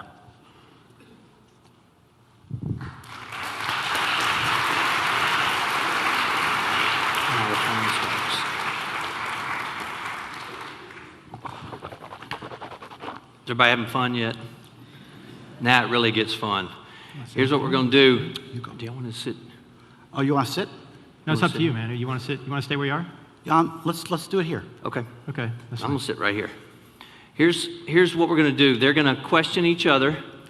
Frank will start. Frank he's got 5 minutes, and he questions, David answers. After 5 minutes, if we think that, I'll say, okay, that's 5 minutes. David, do you want to continue the conversation, or you want to change the subject? Then David will have the opportunity. If he feels like it's going good, he'll keep doing that. We'll do that back and forth 3 times, and try to get a total of 30 minutes in on Crossfire. Okay? So Frank, you start first. David, you were just talking about leaving a kid in an orphanage rather than putting it with a gay couple is immoral. I thought you just told us that there is no such thing as objective morality. Is it immoral, or you just don't like it? No, I said there was no such thing as objective morality. I said all morality is relative. So And why it is- are you objecting to somebody who doesn't want to put a kid with a homosexual couple then? Why are you objecting to that if there's no... We have the right to object. We are always doing that, okay? We're always making these choices. It's not wrong to say that I'm making my independent choices, independent of any other book or any other holy book. We all make the same moral choices. I find it wholly immoral. Oh, according to what standard? Your own standard? According to my standards, oh, yes. well, that's okay. Well, that's So- exactly the same way you do it. Okay, well, but are you condemning somebody else for having a different relative standard than you? No, I'm saying we all have to take responsibility for our moral judgments. We are all making those decisions in real time, just like you are. Okay, For the yes. same reason that you're not going into Leviticus and saying, and let's kill the gays, that's immoral to you and me. We're making that relative moral decision. You're supporting your relative moral decision with the Bible, with other Bible quotes that you're finding. Yeah, but you're confusing the decision with the existence of a moral standard. You're saying that there is no moral standard, or there is a standard objective outside of humanity to which we should obey? There is no objective moral standard. We are Okay. responsible for our own actions. Responsible to who? To ourselves and to our society. Which society? Mother Teresa's or Hitler's? The society in which we live. Okay, so Yes, this is not an easy question. So at Nuremberg, then, we really had no right to convict the Nazis of obeying their government. We as a world society judge our criminals, and we judge them as we see fit. I know we judge them, so you're saying we just judge them based on our preferences. You know, in some cultures, they take care of their babies. In other cultures, they eat their babies. Which do you prefer? I prefer the ones where they take care of the babies. I But- also prefer but the ones where the Nazis don't do terrible things under the name of God. But it's just a preference. Yes, Okay, so you're... it's an opinion. Okay, well, if it's just an opinion, you're saying then, if it's just an opinion, I don't know why you condemn a Christian couple for not wanting to put a baby with a homosexual, because that's just their morality that they have every right to express themselves, don't they? They have every right to do it. I'm saying it's a wholly immoral position. and that According the to religion- who? According to me. Well, okay, well, that's just David Of course, Silverman. it's all according to us. We all make our own moral decisions. Yeah, I understand. The only difference between you and me is that I take responsibility for my moral decisions, and you justify your moral decisions by finding a passage in the Bible that matches your moral decisions and saying, aha, it's objective morality. Well, if there is no objective morality, then we have, it's even hard to talk this way because we say we have no right, but that implies a moral standard too. No, See, we have a societal right. Society according gives us the to rights. you, or according to the Hitler, society, or and according to the government that we create. Yes. Okay, well, then we had no real way to condemn the Nazis for what they did. That's because, the hard answer is you're correct. The hard answer is it is a matter of opinion. The hard answer is they thought they were doing objective good. They did. Oh, they so may- we condemn them as a society, but we do this all the time. Yeah, they may have thought they were doing good, but they really weren't according to a standard. But the only way you could know whether According they were to whose really standard? The unchanging, objective moral standard that is God's nature. And They did it under the name of God. well, there's a lot of people that you don't judge a philosophy or a religion by its abuse, David. Jesus never said that we ought to go kill the Jews, quite obviously. He was a Jew himself. You should know that. Yeah. Okay? So, so because people have abused religion doesn't mean that the religion is false. The fact that people have abused religion shows you that morality is relative. If it was objective, you couldn't abuse it. No, you're confusing sociology and morality. Sociology is how people behave. Morality is how they ought to behave. We all ought to behave a certain way, but we fail to. By the way, that's why we need a savior. Okay. You're clapping for that? Really? You're clapping for that? Okay, go ahead. Okay, now we're going to switch. David, you can keep going, or Oh. you can ask Frank. Oh, no, let's go on to evil. Because, you brought up the word evil and you said, I'm supposed to bring up the word evil. And then you totally eliminated and went around the problem of evil. So I want to talk a little bit about the problem of evil. You said that that evil proves God because objective evil proves objective good. Yeah. I'm telling you there's no objective evil either. Well, then what are you complaining about? What I'm complaining about is I want to know about the real problem of evil that Christianity faces. If God is all-powerful and omniscient and omnibenevolent, why does he need babies to be born with cancer? Okay. Now, actually, what you're talking about here is a theological question that can be answered if the scriptures are true by going to the scriptures, but we're Listen not... for the dancing. Listen for the dancing. No, hold on. We've got an all-powerful God. He can do whatever he wants, and he doesn't need babies Okay. to have cancer. We've got an all-knowing God, so he knows every baby that's going to get cancer. Now, the only thing left is benevolence. Define benevolence and tell me why a God who can do anything under any circumstances needs babies with cancer. Excellent question. I know. We live in a fallen world, don't we?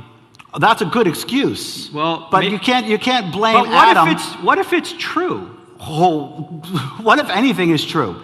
The question That's what is, we're here to debate, why does God need babies to be born with Okay, cancer? hold on. Please. Let me. Yes, God, bring up God your slide. doesn't need it. God might allow it. Because he's omnibenevolent? Okay. Yeah. Hold on. Let's get there. Let's get to the benevolence. I can't say anything better than this 1 minute and 46-second video, which I'm going to show you, and hopefully it'll I don't work. want a video. I want you to tell me. Oh, I will tell you because I'm telling you through this video. Okay. So stand by.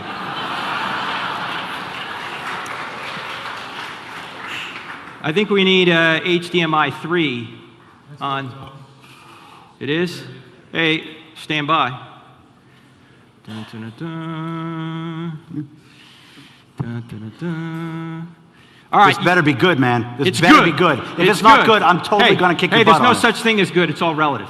It is all relative. All right. You got to listen. You got to watch closely, David. I'm sorry you got a bad angle here, but you really got to watch closely. You right, guys ready to go? We got sound? Here we go.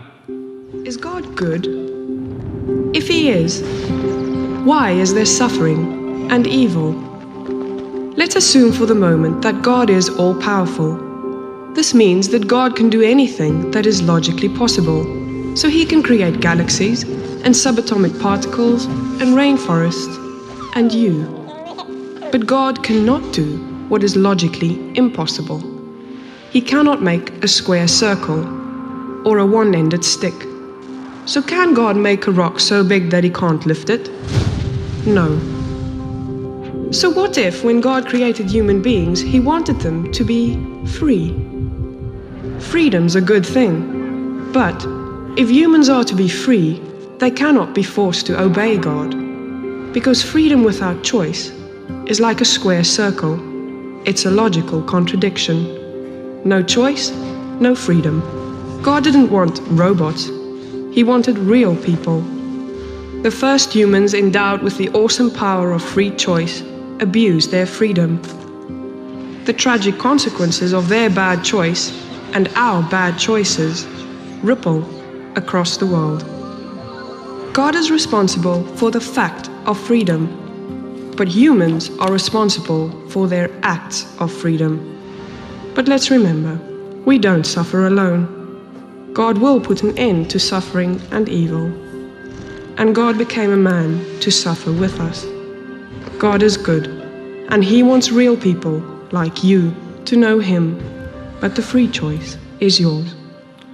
So the ultimate answer to the question is we have free will. And why do we have free will? Because that's the only way we can have love. Free will. Yes, free will. You're which, actually by the saying way, God wants babies to be born with cancer so that we can have free will. We couldn't have free will if babies didn't have cancer. No. What I'm saying is That's what you're the saying. entrance of evil into the universe was a result of free choice. And the reason we had free choice was because that's the only way we could have love, but this also creates the possibility for evil. The entrance of evil into the universe was a result of free choice. Yes. Let's talk about that for a second, Yes. okay? Adam and Eve are in the Garden of Eden, and God is there with them. Okay. I'm sorry, you brought it up. Yeah, no, I'm allowed to do this. I understand You that. want to keep going on this? Yeah, I want to finish the thought here on evil, if you don't mind. Yeah, let's Okay. keep doing this because Okay, this all is right. good stuff. Okay, all right, good. Because when it comes down to it, Adam and Eve are in the Garden of Eden with God, and God is omniscient, and God knows the future, and God puts the tree of knowledge of good and evil in spot X. Yes. And when he does that, he's omniscient, and he knows Sure. that Adam is going to eat that fruit. Yeah. He knows it's going to cause the fall of man, and billions of souls will go to hell, and according to you, babies will start being born with cancer. Okay. If he puts the tree of knowledge over here, it doesn't happen. Or if he doesn't put it there at all, it doesn't happen.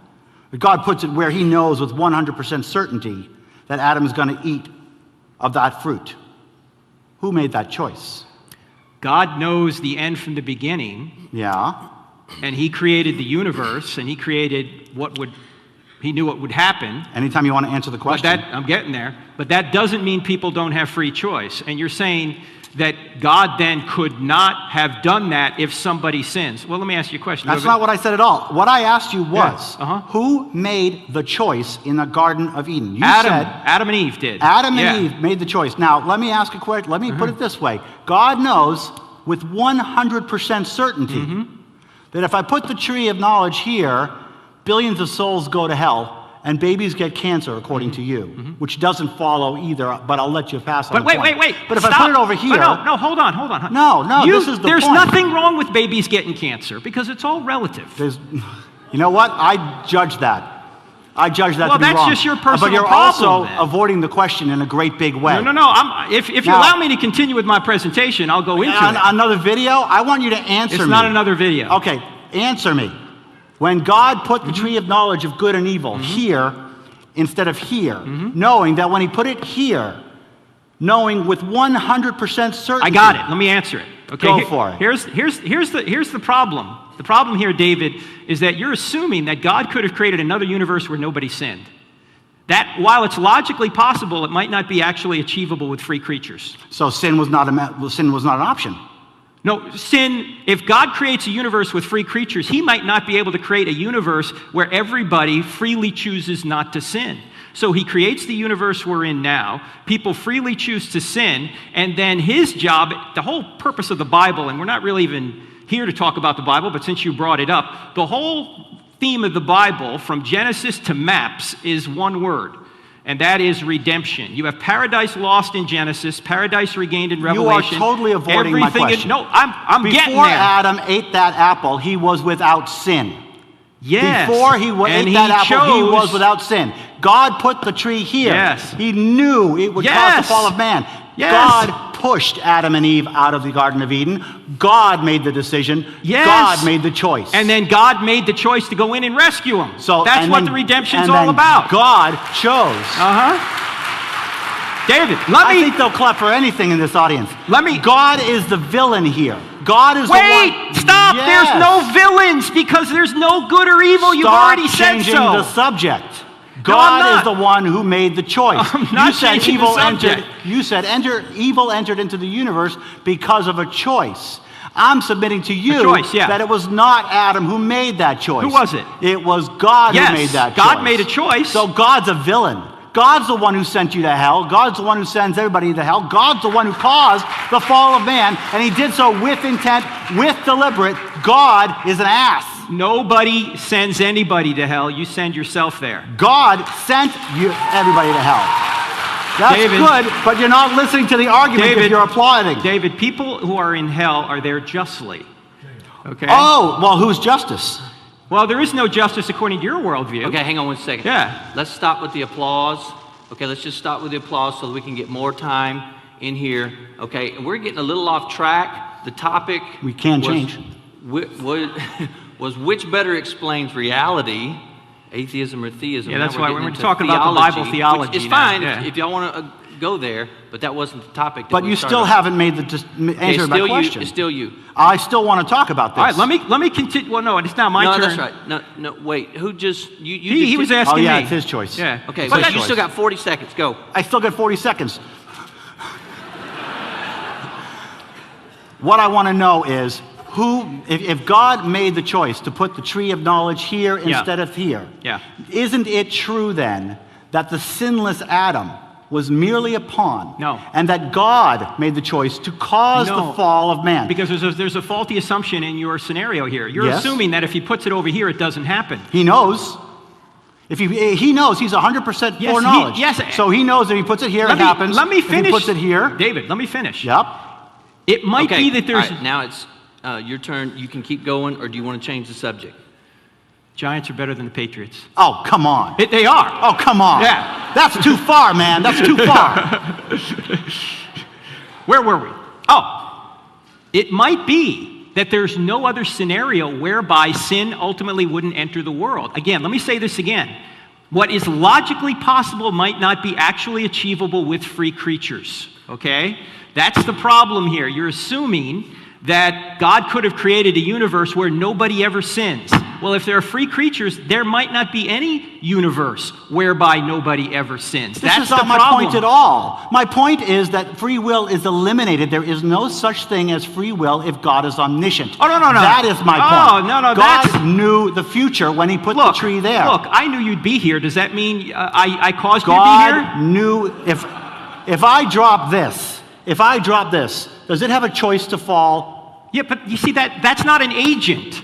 We're agents. We But make decisions. If I have 100% foreknowledge, Uh-huh. and if I know with 100% certainty that if I put the tree of knowledge here, it happens, and if I put the tree of knowledge here, it doesn't happen. If I have 100% foreknowledge, like your God supposedly does, I would be the villain by putting it here instead of there, because Adam would have no choice, because I have 100% foreknowledge. Wait, I have 100% foreknowledge. It's my time. It's my time. Hey, It's my time. I let you It's play a his video. time. It's I let his you play time. a video. Yeah, it was cool. It was good. Well, not by your No, it standards. wasn't Get good. to your point. Get to your point. My point is that you're avoiding the subject No, of if God. you would let me being the bad answer- guy. All right, now let him Go answer. for it. Again, it Yeah. might not be actually achievable. You're assuming that if he puts it over here, they're not going to sin. Well, maybe if he puts it over there, they are too. Let me also point this You out. didn't have to put it anywhere. Well, then there would be no creation. But you see, comparing... There would be a creation. It would be all perfect. No sin. Comparing a moral world to a non-world, there's no way to compare them. Okay? Now, just because you know something doesn't mean that you're choosing or that the person doesn't have free will. I mean, you have a 16-year-old daughter. You knew when you had her that she would sin one day, but you're not responsible for that sin, yet I you don't choose have to have her. 100% foreknowledge. I can't cause her You to knew sin. she would sin because she's a human being, yet you chose to have her. But Adam was without sin. He was perfect Yes, at the and time. he chose, but God can redeem. He didn't choose. He had no choice because God put the tree of knowledge of good and evil Let me where ask he you- knew Adam would eat the fruit with 100% Let's assume certainty. you love NFL football, which I know you do. Okay? And one day, your Sunday, you're away from the TV, so you've got TiVo, and you record a whole bunch of games while you're away. Then on your way home, you hear the scores on the radio, and you go, oh, I didn't want to hear the scores, right? But then you come home, and you elect to watch the Giants and the Patriots, and we know how that's going to turn out. It always turns out the right way every time, right? Now, as you're watching the game, you know what the score's going to be, but does that mean you're causing the players on the field to do what they do, or do they still have free will? They don't have free will. They don't have free will. No, The they don't players have playing free will. football don't have free will. On the recording? What? No, on the recording, they don't have free will. They're The- fictional. They're just a recording. No, well, I yeah. know the answer. I know the score. No, yeah, you know the answer, you know the score, but Mm-hmm. while they were playing, they had free will. Here's the point. The point is God's outside of time, so he knows the end from the beginning. Just because he knows what we're going to do doesn't mean he's causing us directly to do it. We still have free will. Just But like in the when Garden you of watch a Eden, he football did game cause after it. it's happened, they still have free will even though you know the score. But in the Garden of Eden, God did cause it to happen because there has not been any sin. There was no ambiguity to what Adam would do if he put the tree of knowledge there. God knew the beginning to the end. God kicked Adam and Eve out of the Garden of Eden, according to your own Bible. And God caused original sin. Then God held it over all of our heads, according to your Bible. And then God sent billions of souls to torture. I hate to tell you that. eternity I hate to in tell hell. you this, but you said an atheist argument's never been refuted. Everything you just said is false. Okay? That's not Christian I said a theology. non-theistic scientific argument has never been refuted. Please don't twist my words. I said a non-theistic argument has never been proven wrong by a theistic argument. You have misquoted me 3 times now on that quote. I said a non-theistic argument has never been proven wrong by a theistic argument. Are you calling me immoral? I'm sorry? Are you calling me immoral? Am I calling you immoral? Yeah. I'm calling you a liar. Is that wrong? Yes. Really wrong? Yes. Oh, so there is objective morality. No. Good, we made some progress. Okay. Let me just deal with this, because basically you're saying there's gratuitous evil in there. There's no purpose for some evil. I can't figure out why a baby has cancer. I can't figure out why bad things happen. So therefore, this must be gratuitous and God's a villain. Let me point out a few things. First of all, how could you know that? Only someone with an eternal perspective could know whether good couldn't come out of evil. We see good coming out from evil all the time. Secondly, with trillions of interacting Can I choices... refute these on a point-by-point basis? No, let me get through it, and then you can do whatever you want. It's still my time, okay? Is that cool? Good. With trillions of interacting choices made every day, every evil may result in good either now, later, or in eternity. In fact, how many have seen the movie It's a Wonderful Life, right? The story of The Wonderful Life is Jimmy Stewart doesn't really understand how his life has impacted so many other lives. He's given the opportunity to come back and see what his life would have been, or what the town would have been like if he had never existed, and he realized he had such a dramatic effect on everybody. The same thing is true with us. We don't know how events right now can create a ripple effect throughout eternity, so great good could come down later in time, 1,000 years from now, or it could create something good in eternity. Now, I don't know why the purpose for some evil, but I know why I don't know why. I'm finite and God is infinite. To say I can't see any good reason for evil doesn't mean there isn't a good reason for evil. Also, this earthly life is not the end of the story. If God exists, his justice spills into eternity. If God doesn't exist, evil and injustice don't exist, so there's no problem. Okay, so point 1 and 3 are the same point. Point 1 and 3 merely say, we humans are too stupid to ask this question. No, it's not that we're stupid, it's that we have We're limited too capacity. small, We can't see the too end from the stupid. beginning. With trillions of interacting choices made every day, every evil may result in good either now, later, or in eternity. But if you have an all-powerful God, he can do whatever he wants without babies being born with cancer. So whatever this later good is, God can make it happen. Whatever that fine plan is, God can make it happen without childhood leukemia. Point number 4, this earthly life is not the end of the story. That's a lie. That's an empty promise that you tell people so that they stop questioning. No, people can keep questioning. All of this does is it avoids the subject of why an all-powerful God needs evil to exist if he's benevolent. Because free will exists. If free will exists, The free evil is will possible. argument doesn't work. The free will argument doesn't It work. works just fine. What? It works just fine. The free We will. have free will. We can do good or evil. If we can't do evil, then this isn't a moral universe then, is it? It's not a moral universe. I mean, It's a neutral universe. What I mean by a moral universe is you can choose the good or the evil. That's what I mean. You can choose it. Yeah. Okay. I'm not seeing where you're going. Well, where I'm going here is that in order to have a moral universe, you have to have free choice. So we wouldn't have free choices if babies weren't born with cancer. No, we could still have free choices. But Okay, the fact so that, why do babies But the be fact born with that cancer? babies are born with cancer is something that we might not know the reason for right now. But what I'm saying is, in fact, it might seem completely inconsistent with the concept of a benevolent God. No, because it's not. whatever that reason is in the future, whatever that possible good is in the future, it can happen if you're an all-powerful, omniscient God without babies being born Okay. with cancer. Questions. Okay, well, whose Keep turn is going. it? Well, yeah, I didn't want to stop you. That was going good, so just Okay. keep going. All right, okay.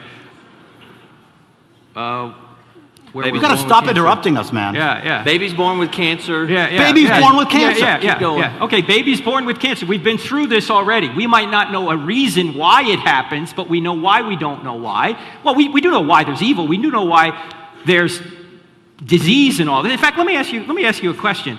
Let's suppose that nobody could ever get a disease or nobody could die until they hit the age of 70. Mm-hmm.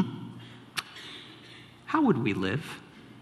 Well, if there were an all-powerful ruler of the universe, he would create a planet that was more than 15% habitable, and we would have plenty of room. How do you know that? Because I would do it, and anybody would do it. So We can judge God. We're allowed to do that. Oh, okay. Well, Yeah, we can God's- say things like he's doing a bad job, Okay. or he's an evil God, No, or you he's done. can't as an atheist because there's no such thing as good or evil. Oh, we can talk about anything that we want. We just can't say that it's objectively Well, then you have no objection. Then it's just your No, own I do benign have moral objection. I have feeling. a personal objection. Okay, well, that's There's fine. there's no objective morality on which I can blame. I judge God personally, me. Well, that's fine. Yeah, you that can is do fine. that, and God And you gives, do it all too. God gives you the authority to do that. The The free will. Look, David. If we don't have free will, why are we even arguing here? We do have free will. Well, how do we have free will if we're molecules in motion? We're molecules, we're atoms, we're patterns, and we are reacting to most of our surroundings. Some people have posited that we don't have free will. I don't really know. Okay, that's a good place to stop. All right, now you guys go back to your corners. No, we're just getting started. Go back to your You want us to corners. keep going? Now we're ready to do. Sam Harris posits that we don't have free will at all, that we're all just machines. Then why should we believe what Sam Harris writes? He didn't have free will writing it. That's right. Do you guys see the All right, contradiction got here? some questions. According to him, that's true. I'm I worn don't know out if it's just true. sitting here. All right, I got some questions here. To Dr. Turek, wait. If the universe is approximately 13.7 billion years old, is this the one you sent? Did you send that one? Is that the one I want to ask? Chuck? Okay, I'm going to ask it. If the universe is approximately 13.7 billion years old, the Earth is 4.5 billion years old, life is 3.5 billion, and the human species is about 200,000 years old, and Christianity is 2,000 years old, why would a God wait so long to create his beloved children? Why does it appear we came here naturally? First of all, there's no waiting for God because he's outside of time. Secondly, it doesn't appear we came here naturally. That's what the whole information argument was about. It appears that there's intelligence at the very basis of life. Thirdly, we're speculating now because it doesn't say this. In fact, Christopher Hitchens asked me this during the debate, why did God wait so long? The sacrifice of Christ is retroactive. In other words, people who died prior to Christ are still saved by the blood of Christ, if we're talking Christian theology now. And so one of the speculations, and again, this is speculation, as to why Jesus came at the time he did, you had a virtually universal language across the Mediterranean world, and you had a Roman road system that could get the gospel out through free creatures. So Christ had to come through free creatures because he came through the bloodline of Judah. And in fact, that's what the whole Bible is. It traces a bloodline of one particular group of people, and that's the bloodline of the Messiah. And so you've got Genesis, in Genesis you've got paradise lost, in Revelation you've got paradise regained. Everything else in the middle is the story of redemption. God enters his universe to save creatures he created because they have fallen. And since he's a just God and a loving God, he has to come take the punishment on himself because we, being sinners, can't save ourselves. See, what you did there is you just avoided the question completely. The question was, given the fact that Christianity has existed for such a minuscule time, why has the earth existed for so long? The answer is that the earth, according to Christianity, was formed in 7 days. Christianity is wrong, but then it adapted when we found out that they were wrong. The whole concept of the long creation day is new because we proved that there was no 7-day period. So the reason that there was this gap is because when Christianity was invented, the earth was only supposed to be a few thousand years old. Actually, David, that's not true. Actually, it is. Augustine, It also, no. it's my time to talk now, Frank. It's also... Are you answering the question too? Well, yeah. No, What? the question was to him. Yeah, I know. Don't I get a minute? Well, Yeah, he gets a minute, but then we can go back and forth You on can it go if you if want. you can go It's up you to have you, a Chan. minute. All right. All right, let's move on because there's a question for you. All right. Just let me find it. To Mr. Silverman, what does the atheist position, this is like multi-parts, what does the atheist position offer people? That's part one. How has it improved your life, and why will it improve others' lives? What does atheism offer people? What does the atheist position offer people? How has it improved your life, and why will it improve others' lives? I think it's not. I think it has to be made clear that atheism is not here to improve lives. Atheism is not here to offer anything. Atheism is just honesty. The idea here is that religion is what offers the lie. Religion offers the false hope. You're going to live forever. You'll be reunited. You're going to go to heaven. Everything that is unjust will be justified. That's what religion does. Atheism doesn't do anything like that. Atheism simply offers honesty. If it makes sense, test it. If it works, that's the case until it's proven wrong. Now, how has it affected my life? Well, I think the answer to that is how it affects society. By removing the idea of objective morality, it takes away the freedom of people to do bad things. They have to make their own decisions. They have to make their own choices. And when they make their own choices, when they hold their own responsibilities, they make better choices. Yes, better in my opinion, but still better. Okay. Wait. Mr. Silver. I get a Okay, response you got a to minute that. for that. I just want to point out that everything he just said there implies standards that atheism does not provide. He just talked about justice. He just talked about good sense. He just talked about something being proven. He just talked about freedom. He just talked about bad things.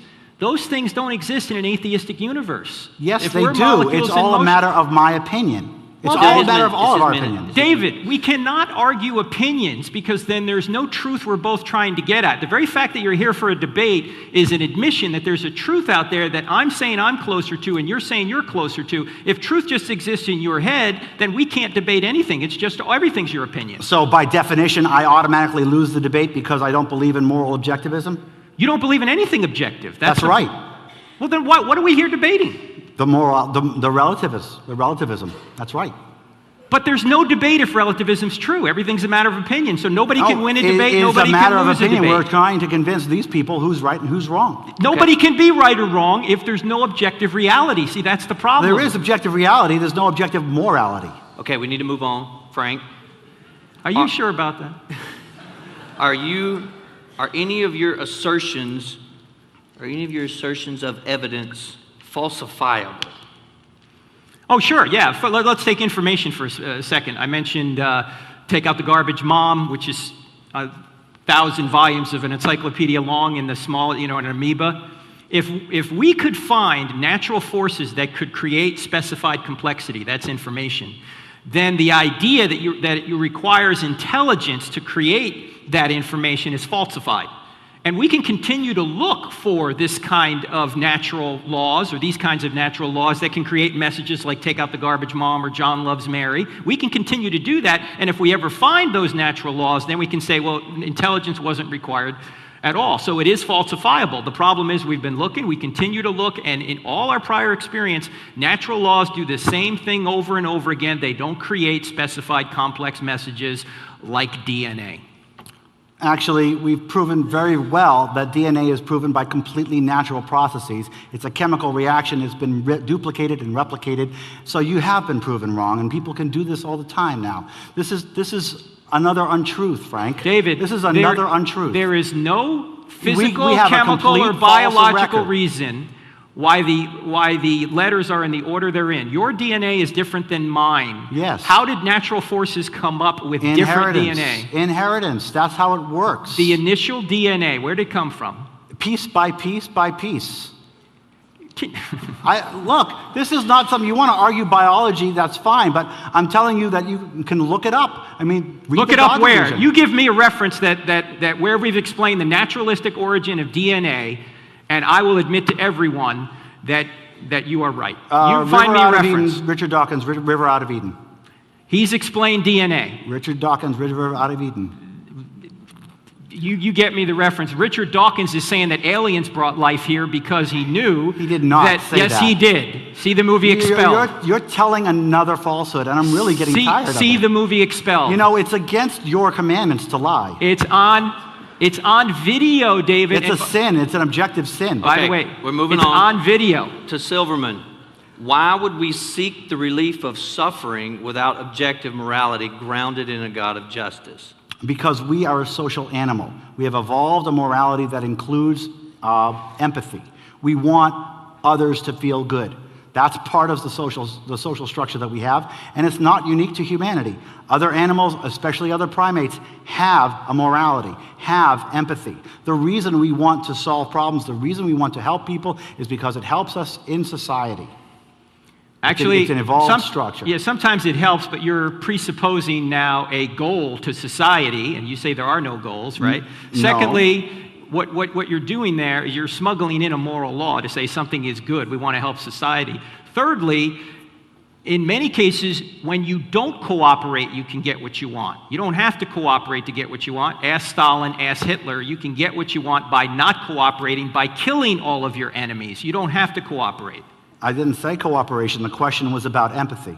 Yeah, well, do you think Hitler empathized with the Jews? That's not the question that he asked. Yeah, but go back to the question, Chan. What was the Why question? would we seek the relief of suffering without objective morality grounded in a God of justice? Because we're a compassionate race, just like so many of the others that have Why evolved. is it good to be compassionate? That's not the question. But you're bringing elements of the theistic worldview in to defend your position. Compassion is not a good thing if we're molecules in motion. Why would we seek relief of our fellow man? Because compassion is evolved into us. Okay, I got two more for you, David, and then Frank, one more for you. Do you maintain that all arguments that conclude in the existence of God are God of the gaps? That's the first part. What is the difference between a deductive argument concluding in God's existence and a God of the gaps argument? Those are kind of the same thing. What's the difference between a God of the gaps argument and a deductive argument that has an inference that God exists? Well, they're actually pretty close. First of all, I think the first part of that question is most of it is God of the gaps. So you're saying that all the arguments that is used in classical theism, such as the ones that Frank mentioned, are God of the gaps. Well, I think that's what the ontological, the refutation for the ontological argument is not God of the gaps. Well, let's just go with the ones that were mentioned, the cosmological, moral, and teleological. Yes. Okay. And so you're saying the deductive and the God of the gaps arguments are almost the same. In order to deduce the existence of God logically, of a God logically, we would have to have a basis. We would have to have a reason to suspect that something that disobeys all known laws of physics exists. Now, we don't have any evidence of anything that disobeys any of the laws of physics that supposed God has. This God supposedly has a whole bunch: omniscience, timelessness, spacelessness, all-powerful. Where does that power come from? We don't have any basis to make the decision that something like that is possible. So to deduce that is not possible. It's all God of the gaps. Okay. Hang on. Follow up. First of all, the argument, say the cosmological argument is it is a deductive argument. The argument says whatever begins to exist has a cause. The universe began to exist, therefore the universe had a cause. Now you need to challenge one of the first two premises to refute that argument. By the way, that is a religiously neutral argument. It simply says whatever begins to exist has a cause. The universe began to exist, therefore the universe has a cause. Then we take our reasoning and our philosophical ability to say, okay, if the universe had a cause, what would be the attributes of this cause? We're reasoning from effect to cause. But if those two premises are true, that argument logically and necessarily follows. No, it does not. It does not follow because you're positing a being that breaks all known laws of physics. You're going back to where we don't know, and you're saying, I don't know, therefore God did it. That's what the God of the gaps argument is. David, right you don't into understand the difference between a deductive argument and the implications of the argument. Oh, okay? Please enlighten me. The deductive argument is what I just said, those two premises and a conclusion, okay? Now, the implications of the argument is where we go to try and figure out, okay, what caused the universe? And if space, matter, and time had a beginning, which is what all the evidence shows at this point. In fact, Valenkin just did a paper. But there is no evidence at all that space, matter, and time had a beginning that was caused by a conscious entity. You are imposing that. It becomes, you said it was a religiously neutral argument, Yes. and you're right, until you say, I don't know, therefore God David, did it. Frank, there is nobody on the planet that knows what happened before the Big Bang. Okay, you well don't then, know, I don't know. Hold on. Then Nobody. why aren't you an agnostic? Why aren't I an agnostic? Yeah, you say nobody Are you knows. changing the subject right No. now? You said, I don't know. Why aren't you an agnostic? Is there no organization that says AmericanAgnostics.org or what? Agnosticism is a form of atheism. it And is. knowledge is a relative term. And as I said in my slides, one of the tricks that theism uses is to assume that in order for you to say no, that you have to have complete knowledge. It's a word No, trick. I agree with you. Okay, You don't. all right, we gotta go. You don't have to have complete knowledge, I agree with you, but that deductive argument is religiously neutral. What you do with the implications Is and it a seems religious reasonable. argument. No, it is a philosophical argument No, that it if is a space, matter, religious and time argument had a when you say beginning. a God did It it. has religious Stop, implications, stop, but it's stop. not a religious argument. All right. David, last question for you, and then Frank, last question, and then we'll wrap it up. Ask Mr. Silverman, what is your comfort to those who suffer from natural disasters? Well, the thing is that natural disasters are disasters, and tragedies happen. And that's why they're called tragedies. Sometimes there is no silver lining. Sometimes babies die. Sometimes loved ones die. And sometimes there's no silver lining. Sometimes it's all bad. That's what a tragedy is. We comfort people by telling them that they're not alone. We comfort people by telling them that we support them and that we're here for them. We comfort people by hugging them. We comfort people by letting them know that we are here for them. There is no solace of your baby is with heaven, with Jesus in heaven. None of that exists. With atheism, it's just a matter of I'm here for you. You would agree with most of that, wouldn't you? Oh, yeah, that's what, I mean, if you're an atheist, what do you say to somebody if their baby dies of cancer? Tough. That's all you Tough? can say. Did you actually just say that? I just said that. For crying out loud, man. That's, I mean, Well, I mean, really, there's no hope. you're trying to make me out to be a bad person. There's no such right thing as there. bad people, according to you. You're avoiding the subject again. There's no such thing as You're trying bad to make me people. out I to am- be like a callous person, and I'm a very caring, loving person. Why is that good? I'm a very caring and loving person. Why is that good? And when somebody hurts, I comfort them. I'm glad and you do. that's good. Okay, last in question. my Really good? opinion. Just your Yeah. opinion. Okay. All right, Frank, and we've kind of dealt with this, but if this is the question, if you want to go to it in a little Okay. more detail. If God is That all was really powerful, rude, man. if God is all powerful, why does he not remove evil? If he's not all powerful, why call him God? He is all Epicurus. powerful, and he hasn't removed evil yet, but he will. Actually, he won't remove it, he'll quarantine it. That's exactly what hell is. In hell, you'll have free will. You know, I get the question all the time, will God send me to hell because I don't believe in Jesus? The answer is no. You don't go to hell because you don't believe in Jesus. You go to hell because you've sinned.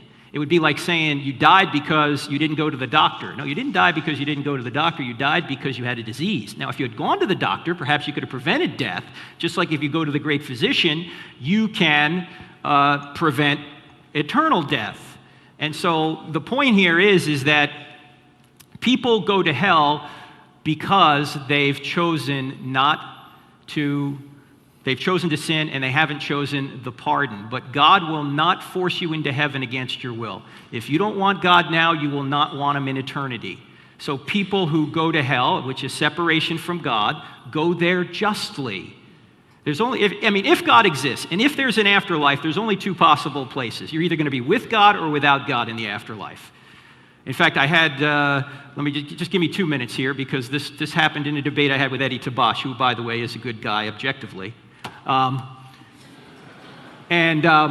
tell him you said that. And he said this to me during our debate. He said, my mother was a survivor of the Holocaust. She lived a terrible life.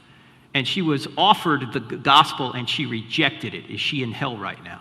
I said, whoa. I said, Eddie, I don't know where your mother is now. I don't know if she had a deathbed conversion, but if she didn't accept Christ, then God is too loving to force her into his presence against her will. And this is the question I asked the audience that night. Ladies, have you ever had a man pursue you whom you didn't want to date. Ladies, have you ever had that happen? Some of you are going, yeah, and he's sitting right next to me right now. He won't leave me alone. Well, suppose he continues to pursue, and you finally get to the point where you say, I like you, but only as a friend. Every man has heard this. Ladies, why don't you just stick the knife in and turn it, right? Well, suppose he continues to pursue, and he finally says, look, I'm going to force you to love me. Can he do that? No, love by definition must be freely given. If he truly loved you, what would he do? He would leave you alone. And well, that's if exactly God truly what, loves you, he'll send you to hell because you don't believe the right way. Let me just finish the thought. That's way. what God does. He sends us cards, letters, and flowers. He sends some kind of crazy Christian from New Jersey to talk to you. and he says... Why doesn't God remove evil from society was the question. Hold on, I'm not quite done yet. He said he will. Yeah. He will. He eventually yes, will. He That's will. what he said. Eventually. Yeah. That's your answer. Yes, of course. It'll happen sooner or later.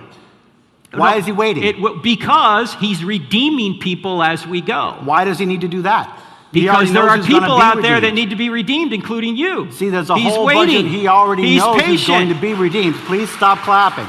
Stop it. Just hold it. He already knows who's going to be redeemed. Why go through the exercise? Because some people haven't been born yet. That's why. But he already has the souls. Why go through this whole exercise? No, it's not a matter of souls. It's going to be a resurrected physical body ultimately, but that's another thing. Okay. God does what we would do if we were truly loving. He would leave us alone if we don't want him. And that's send what us God to a lake of fire does. because he loves us so much. The lake of fire. These are all metaphors for separation from God. Metaphor. Hey, remember the metaphors? Hey, God is David, the Bible is perfect, but the metaphors. Well, how can you have darkness and fire at the same time? You know, those metaphors are great when you really go into a self-defeating prophecy like that. It's not self-defeating. It's communicating destruction. That's what hell is. It is self-contradictory. It is not self-contradictory. And that's why you rely on metaphor when you run into a problem. No. The lake of fire is very real to some Christians. Oh, yes, it's real. The question is, what's its physical nature? And that's the question. A lake of fire. How can you have outer darkness and fire at the same time? I don't know. How can you have a loving God who sends you there if you don't think the right way? It's communicating destruction, that's why. How can you have a loving God? It's time to go to our final arguments, okay? So here's what we're going to do now. We're going to do closing arguments. Frank has 5 minutes. He will be uninterrupted for 5 minutes. And then Mr. Silverman will get the last word and for his closing arguments. Uninterrupted? Yes. Not until used to the time that. goes off. That was a hint for me, I think. Give me just a minute. If Chan was actually looking at me when he said the word uninterrupted. No, I was looking at Chan, actually, because we were having a good discussion. Y'all having fun? Hold on. What's that? Said, are they having fun? Oh, okay. It's all a relative term.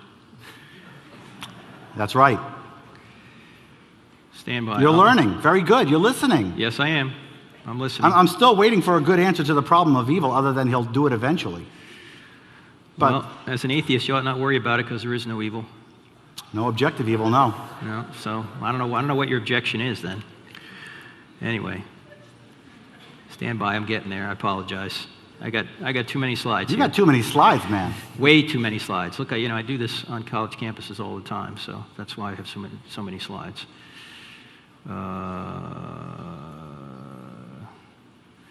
Hold on.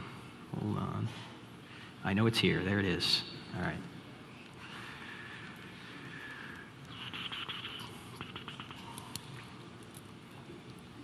Okay. Yeah, hang on one sec. Let me make sure this thing works here. No, I'm not ready. Duh. Why don't I just go back to the beginning, all right?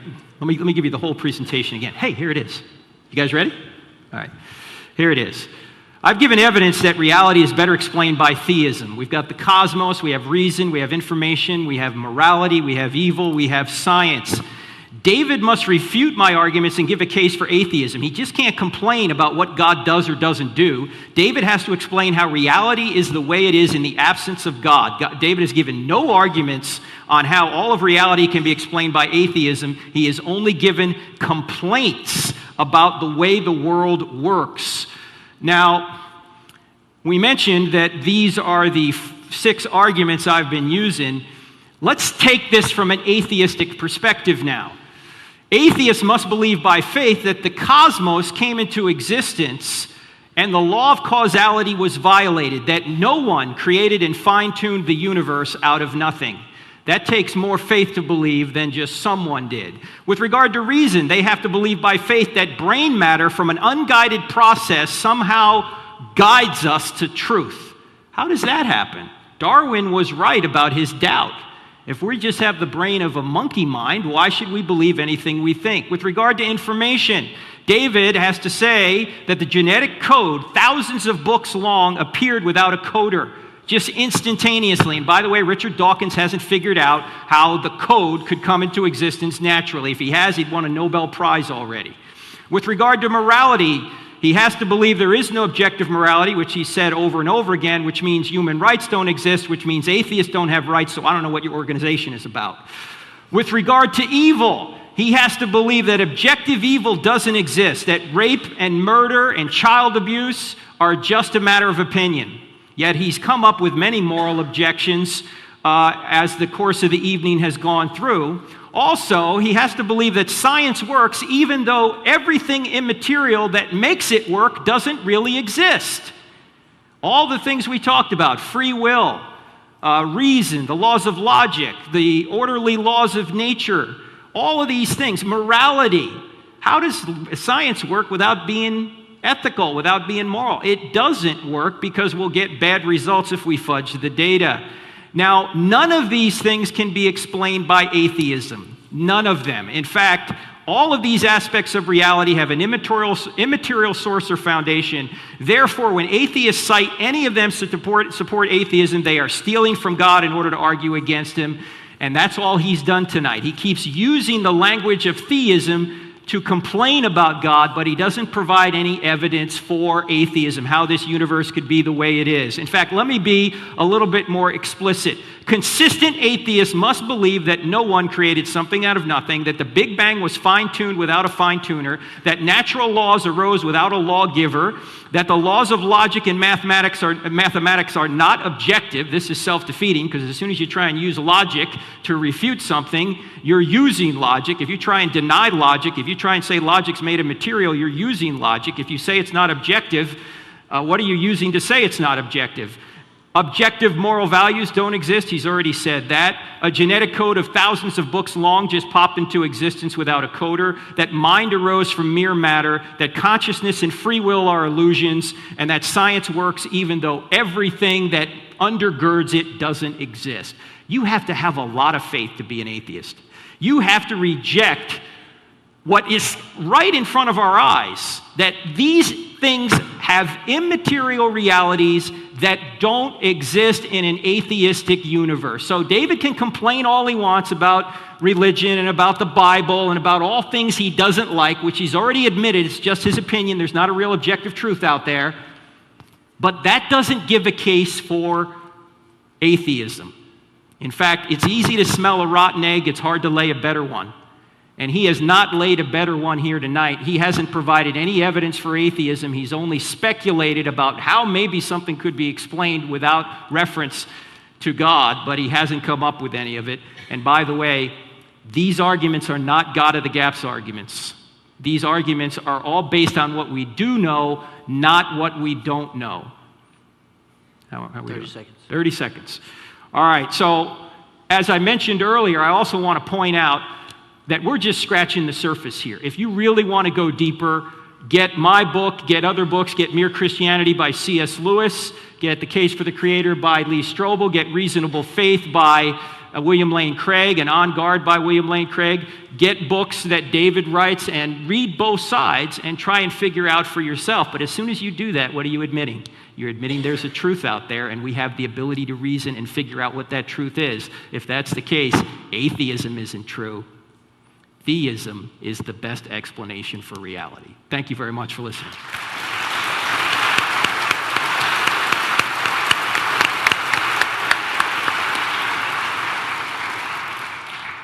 Well, ladies and gentlemen, I want to thank you all for coming and for being so hospitable to me and to Frank. Frank, I have not sat up here and complained about religion and not given any solutions. What I've said is that every single time an atheistic argument has been put up, It has not been refuted by a theistic argument, and every single time a theistic argument has been tested, it's been refuted. The number of times a theistic argument has been shown to show the real way the world works is 0. Okay? That's a great number. 0, like the number of times that the number of times that you accepted the fact that morality is relative. I mean, the idea is that we're all making our own choices. Now, it doesn't make it easy. It doesn't make it easy, but it is true. I did not say that consciousness didn't exist. I said morality is relative, and I said free will. Some people say one thing, some people say another. I'm being honest. And the honest answer is that when you talk about what I posited, that's because that's all we're doing is positing. We're talking about what happened before the beginning of the universe. Nobody knows. The people who say they know are not telling the truth. They're making it up. They are using ignorance and positing a God that they already prefer, a God that breaks every known law of the universe and saying, that's what did it. It's exactly the same as the God of the gaps that the Neanderthals wondered about the trees.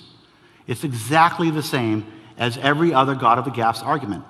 I don't know. I don't understand. I am therefore going to posit an invisible magic man in the sky who breaks all known laws of physics, who did it for me. That's much easier and much more comforting than I don't know. But we're not here to be comfortable.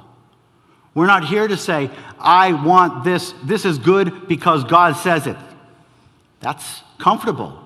This is good because I say so is less comfortable. But it's still true.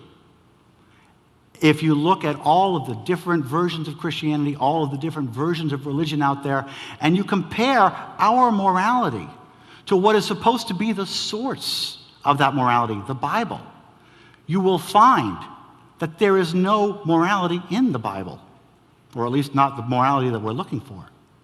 And so, in closing, I would like to request that all of you read your Bible.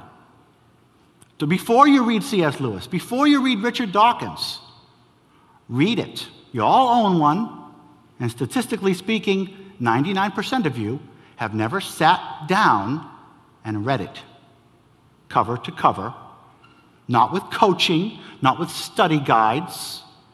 And I would especially invite the young people, before they dedicate their lives to a religion that they coincidentally were born into, that would be a really stupid thing to do unless you first sat down and read the Bible cover to cover and asked yourself if this is really the perfect Word of God. The Bible is a flawed document full of horrible immorality. The Bible is not any source of morality. We pick our morality. We choose what's right and what's wrong. We are the ones with the power. We are the ones with the responsibility, and we always have been. I want to thank you again for your attention tonight, and I want to thank you all for having me here. Thank you.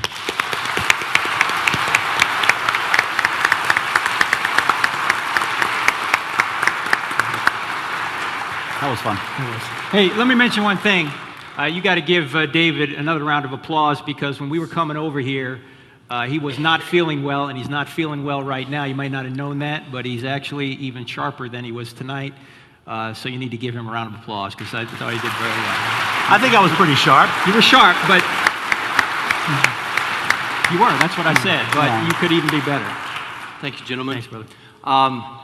Afterward, I think, Pastor, you wanted to say something before we go. These gentlemen will be out and available if you want to come talk to them. So I'll turn it over to Pastor, and then he will dismiss. All right.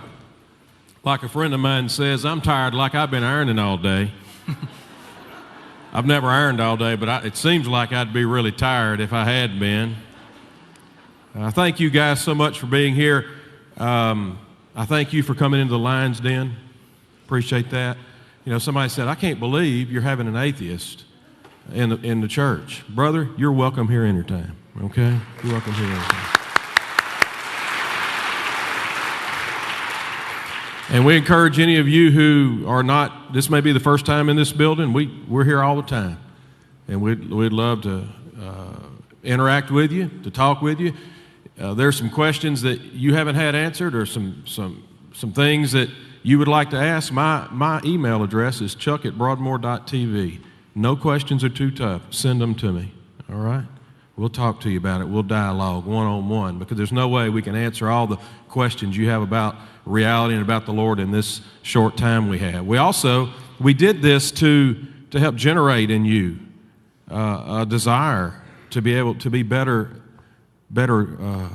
equipped to be able to deal with these issues. And we're going to help you with that as we go along. In fact, we're going to have a Defending Your Faith crash course here Friday, May the 10th, 7 to 9 p.m., and Saturday the next day from 9 to 12 noon, where we're going to cover these subjects and some others and talk to you about the problem of evil.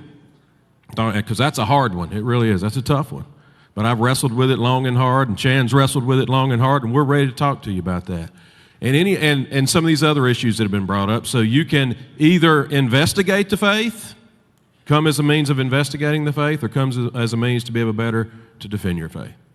And you can pick these cards up. You don't have to write it down. They're at the welcome centers. You can pick them up on the way out. Just a little square card. It'll be the only thing on the desk there. Also, if you'd like the DVDs, there are iPads on the welcome center, and you can order the DVDs there. You don't have to if you have access to the computer, because it'll be available on our website as a webcast. But if you would rather a DVD, by all means, order one and we'll get it to you. All right. Our Lord, we thank you for the opportunity to gather here today. We thank you for those who believe and those who don't believe. We thank you that you created us with an opportunity to know you. And it is our will to know the truth and to teach the truth. May that be our sole desire, and may we never be satisfied with anything less than the truth. In Jesus' name we pray.